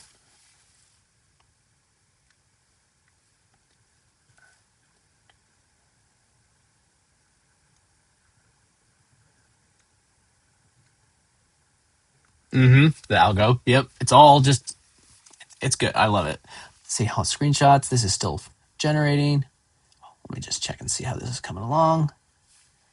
Still good, doing good on time. I don't know. I think I should probably just that should be one of my projects. I need to get Claude to clean up my and manage my Discord. That's got to be on the list, because I need a place to send people, and I hate Facebook groups. Like I just hate them, and I hate having to give people a barrier to entry to go anywhere else. Like you can create a school community and make it free, whatever, but it's just a wall. I'd rather just create vitalize my Discord.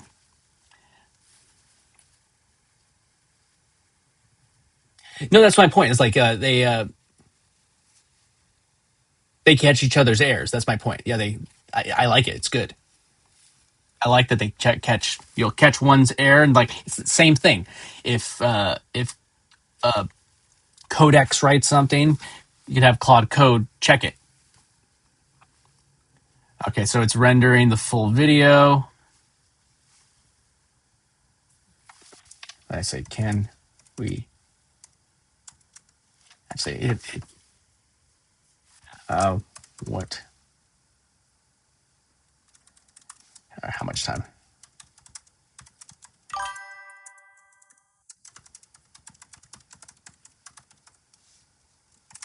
Let's get an update.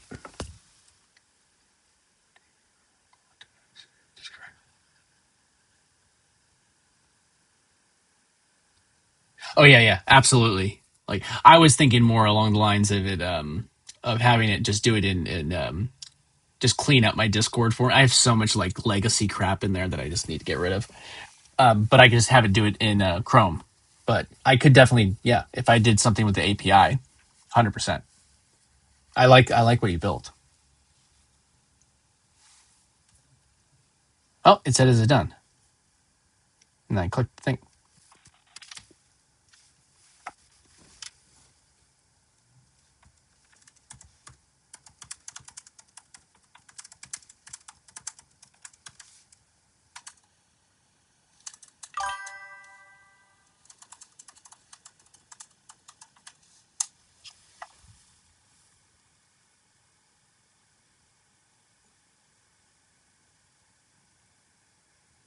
context. Yep. Hmm. You got to actually say what you want. Product placement. Product placement.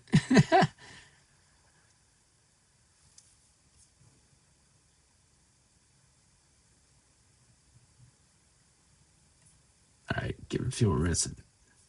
Just finish this up. All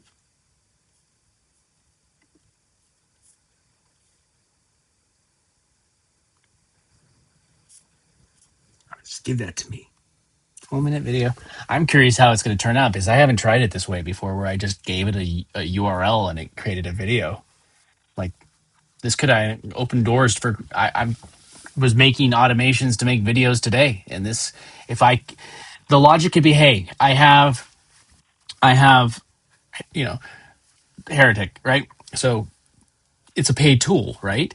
So if I was able to say, hey, I need you to create a campaign that has a 2-week campaign so I can have a video promoting this tool. I need you to go through everything. Like I could create that kind of automation with that kind of thing. So if I can create it with just by dropping a link and it goes and studies it, I probably would dive deeper than just using the built-in one. Very heavy for sandbox. Okay, great timing on your question. So the sandbox, it was too big for the sandbox.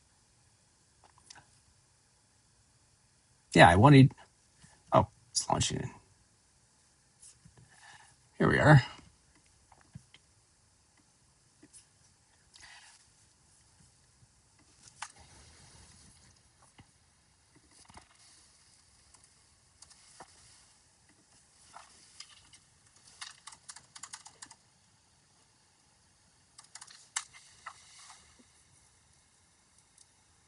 Oh yeah, that's what I'm saying. You could open up a series of videos. So you structure it. Okay, give me a plan on how I could promote this tool for a 7-day series or a 14 days, whatever you decide. 10 days seems like a good number.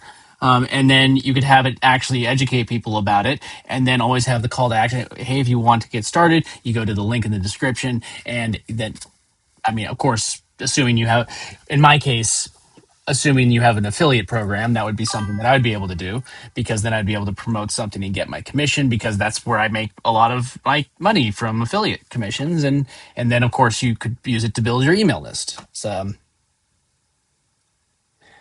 yeah,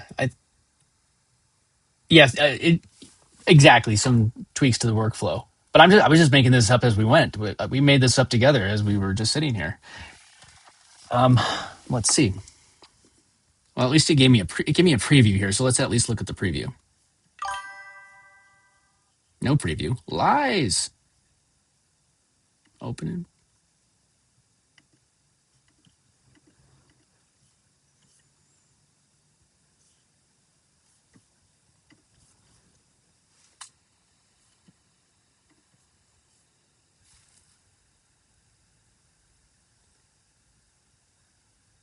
Are you asking where I'm from, or from? Oh no, you're asking me. Okay, I think you're from India, I believe.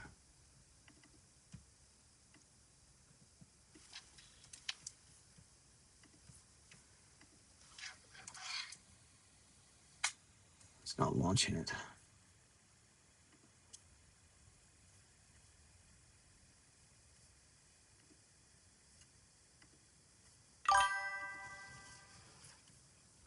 All right, at least I got this preview. Let's take a look. If you are using AI agents, and if you are watching this channel, I would use a better chances are voice. you I'd use already like are. There is 11 a security Labs. problem you may not even know you have.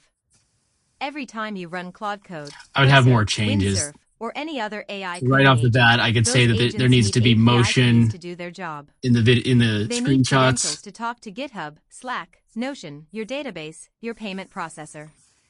And right now, in most setups, So it needs to have those more credentials are just screenshots. sitting there in plain text config files. That's a good start. I could see how that, like, if it had more and it would have animations in between each one, and a better voice, and then of course, yeah. Yeah, I think that I would need to work on the flow a little bit more and everything. So,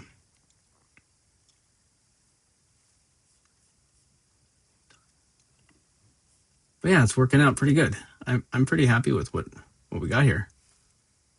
Overall, that's pretty good.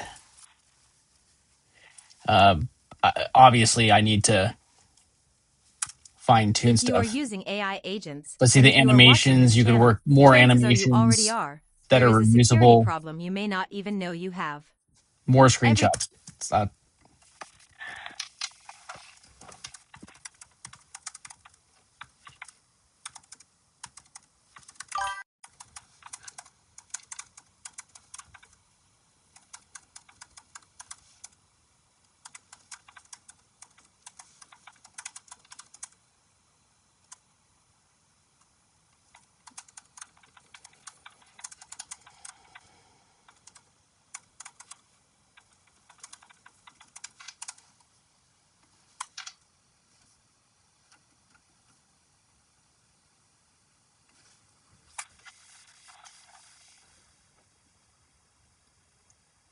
yeah, probably. But I was just doing it on the. I didn't even. I blind had the script just create. It wasn't. I was just testing. But definitely, like when this could be something that I promote. Like, let me know. Like, if there's a way that I could do that. I mean, if I might as well.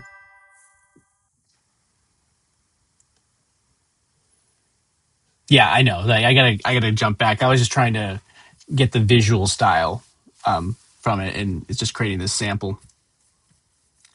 But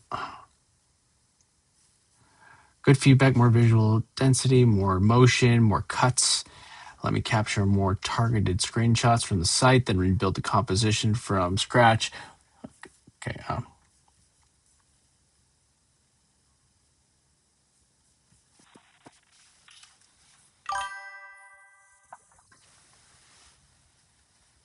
Oh yeah, no, it's all good.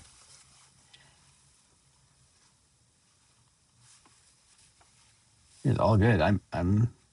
This is what I want, anyways. Like, I don't have to do like just the ones that I was working on when you showed the screenshot ones or the infographic ones. Those were ones that I'd still shoot myself and not. But all the research and everything afterwards was done on like automatically. So now rewriting the composition. 28 screen.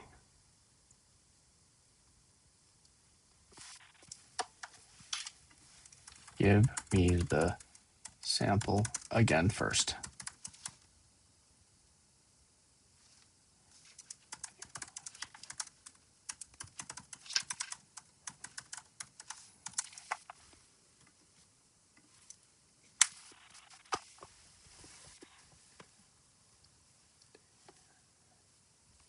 Perfect. And in all honesty, it's not something that you like. You could teach this to some. Say you have an affiliate program, right? And you create something that works. You tell people, hey, you join our affiliate program. We build some sort of automation where people could plug and play. Like, hey, I'm going to go and here you can go create this many of them. Make it easy for them. Create their own brand style. Just make them pay for their own credits and API stuff to do it because that's the cost. That's part of the cost of running an affiliate program or being an affiliate is like you have to cover the marketing cost, but you can make it easy for them. So if this works, have I used Perplexity? I do. I use Perplexity, but I use it more for news searches and things like that. It's not like the top one that I use. It's becoming more top than ChatGPT though. But I was using. I remember when it came out. I was like, it was one of the first AI apps that I downloaded. But yeah, I usually use it on my phone more so. Hmm. So it's rendering our new 30-second preview. And then again, if this 30-second preview isn't great, you just keep on fine tuning it. And like you said, get the front end a little bit cleaner. And I obviously wouldn't be using the free voice generator if I was going to post it properly. I would use something that was nicer. And hey, let's check it out.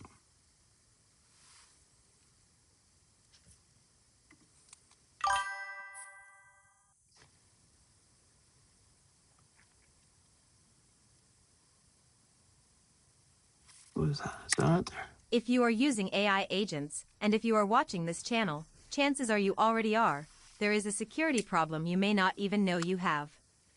Every time you run Claude Code, Cursor, Windsurf, It's or any other AI coding agent, a little bit those better, but agents need still API not there keys to yet. do their job. They need plain text It just did a little motion. Still not plain happy text completely config with it, files. but it's a little bit improvement, and you just keep on making notes until it's what you want. Uh, I've noticed both Perplexity and Claude being pushed a lot more on my feed. I assumed it was because of all the backlash from against OpenAI. There was like I don't know how it was for you guys over there, but there was when Anthropic said that they wouldn't just unalive people for the government with autonomous stuff. Then you know then chat OpenAI is like, we'll do it. Claude blew up and Perplexity just blew up. You see like advertisements about it in like movie theaters now. It was kind of wild. Man, another one. Jeez, leave me alone. I don't know you. Ah, there we go. Spam calls.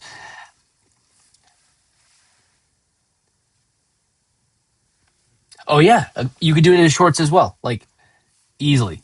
Um, and then that content would feed into the long form. Like you'd say, hey, I created one long form video a week, and then 7 shorts to go with it each day.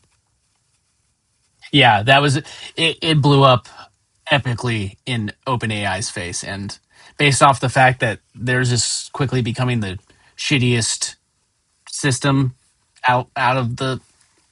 I don't care. I want like personally, I'd rather not have the something where the government can do that to use AI to do that, and I don't believe that Anthropic is like has a halo over their head by any means, but I definitely would side with that. Hey, we're not going to allow it to happen type thing. So we're not going to let that happen with our company, which says a lot. But still, they also just had a leak the other day saying that they were planting code in GitHub without saying that it was written by AI. So,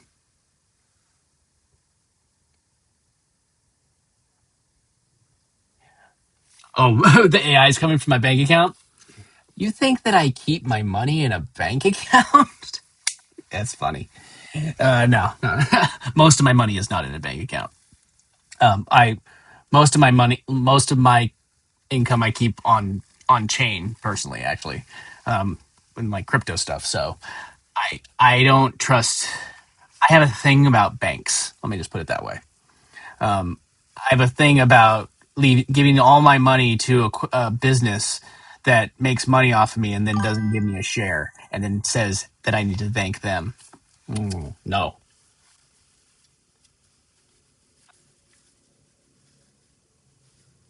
the old America. I miss the old.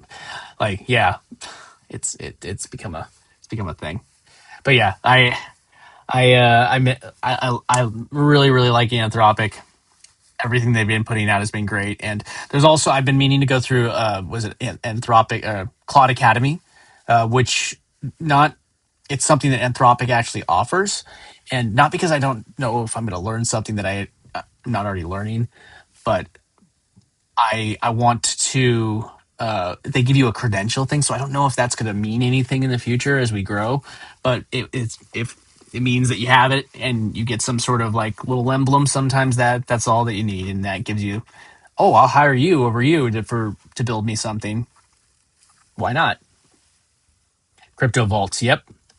I I let's just say I my first time I bought crypto was in 2011, and I bought a hat with it. Somebody told me to go buy this thing called Bitcoin, and I went and bought a hat. It was it cost me 55 Bitcoin to buy this hat, and it was like a $30 hat. And I can't like it. Yeah, I spent 55 Bitcoin on a hat. Yeah, Oh well. I guess I'll move on and live my life. Oh man, everything does help at this point, 100%. So, oh man, I can't get over that story. It's just so sad. It's a multi-million-dollar hat, and I don't even have it anymore. I didn't. I don't. I moved and it got lost in the move, and I wasn't paying attention. It was just a hat I bought off the internet. Somebody told me to pay with that. Whatever. That's why you don't miss. You missed one gold rush, you can't miss the next one. This is that next gold rush. I do truly believe it. This is that gold rush, more so than even like the NFT boom and 21 and all that. This is it. I know. Oh my god. I know. It's 55 Bitcoin. It's okay. I didn't know. I didn't know at the time. I was just told to pay for it and that. Well, I once had a talking about getting compromised. I did once get this is what made me so paranoid and over like right when I started with like crypto, I got a magic e not magic e what's it called, MetaMask wallet that got compromised, and it had like 50 NFTs in it, and they were not cheap NFTs either. I know. This is yeah, all you need to do is have an idea and put in like those 1,000 hours that you're talking about. Like that's why I'm here right now. Like that's why I'm doing this. Like yeah, maybe I'm not as focused when I'm streaming now and chatting, but I'm getting stuff done. And I'm figuring stuff out, and I'm getting it. Like anybody could do it. You don't have to have coding experience. You just have to put in the time and be focused on your idea. Like you don't know if your idea is good. Look at this. You can go have this go and do it. You could have this go and fact check and say, hey, like like you could just say, "Hey, can you check out any competitors for this product?" Not computers, competitors.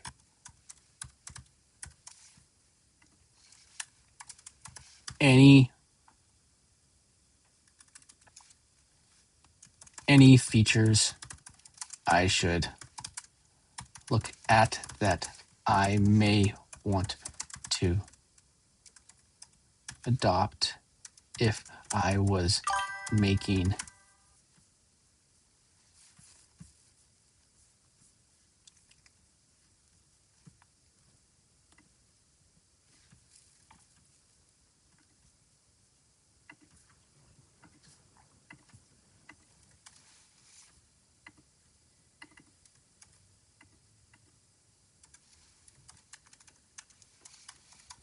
I don't know. I do stuff like this, so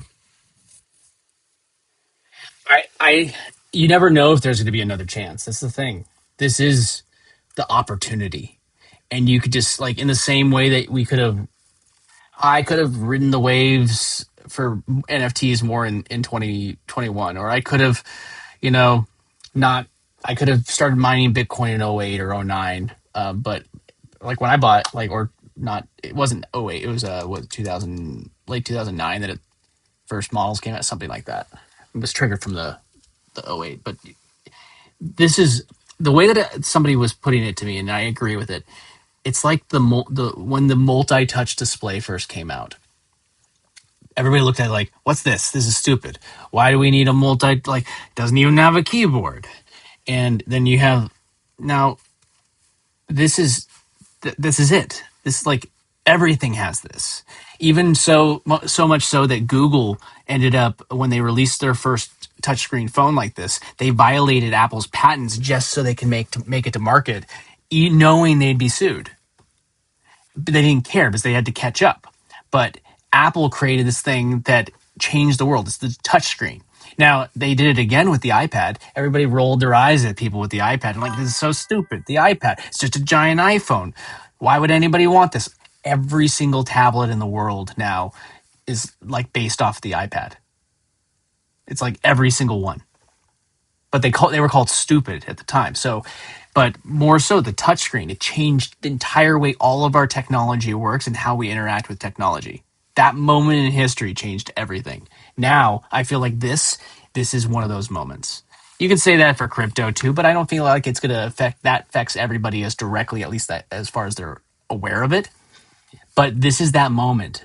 Like the same thing as like AI was this cool thing, like a better search engine when chatbots came out. But this is that moment that it becomes an employee that you can go and run your business for you. It's that level. Oh, thank you. I appreciate you hanging out with me. Yeah, I mean, you never know who you're going to run into on the internet. I just I was like, I need to go make sure that I sit down, get my work done, and hitting live is one of the ways that I know that I'm going to sit here and actually create ideas. So here we go. Okay.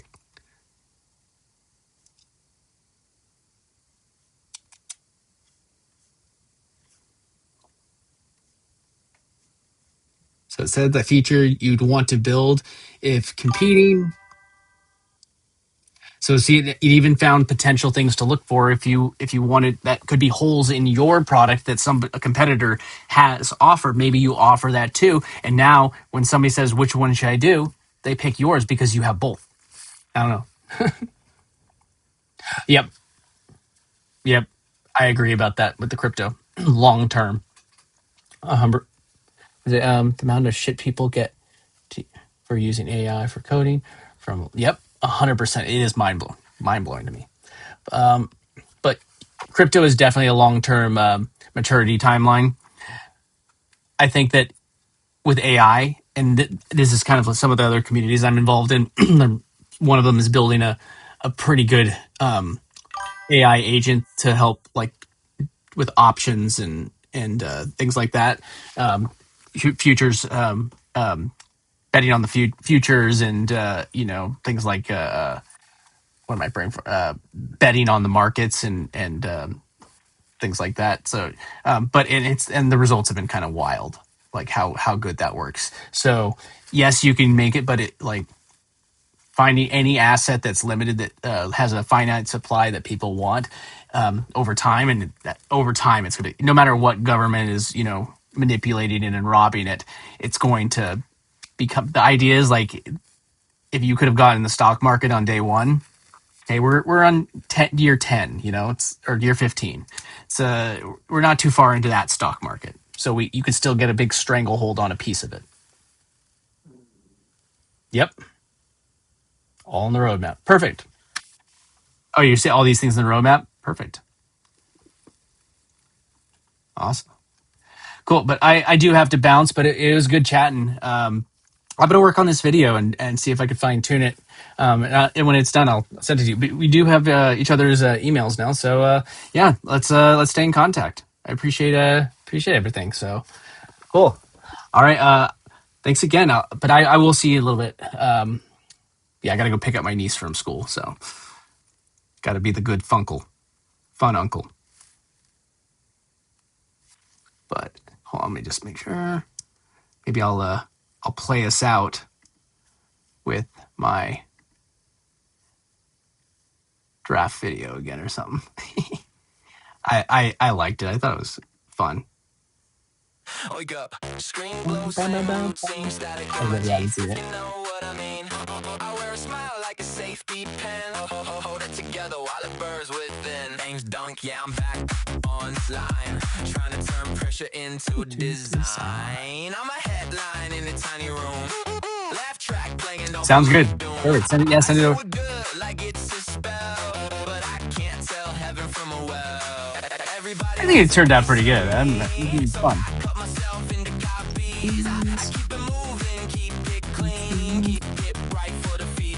I mean, if you want to see this, it's just you see the handle up there if you wanted to. That's the handle for this channel. Smiling while it burns. Don't wait for turns.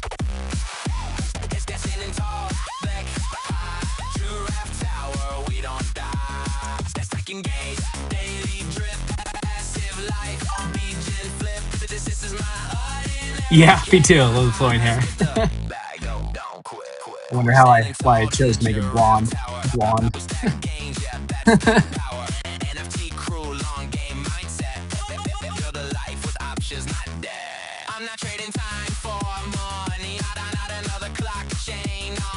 And somehow he ends up on the moon. I thought so too. I enjoyed it. I enjoyed making it. I'm gonna make a sequel.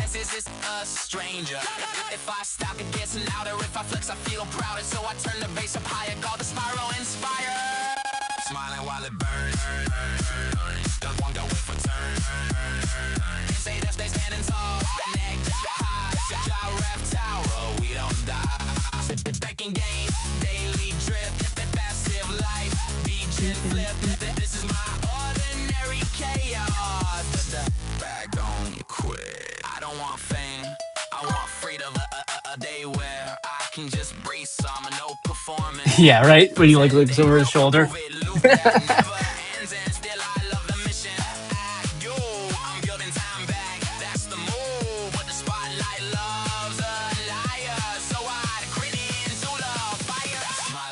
I'm just looking at it. How there's some random continent in the middle of the Atlantic Ocean over there.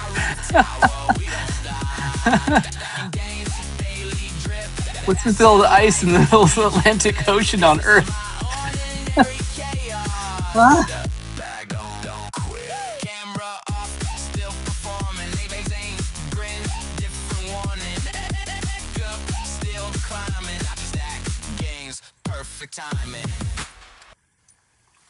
All right.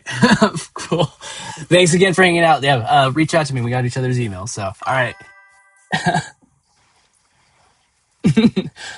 Oh, thank you. Appreciate it. All right. Have a good one. All right. I'll see you in the next one. I try to go live at least a couple times a week, trying to be daily if possible. So I'll probably be around tomorrow if you're around the same time, maybe a little earlier. All right. Have a good one. Peace out.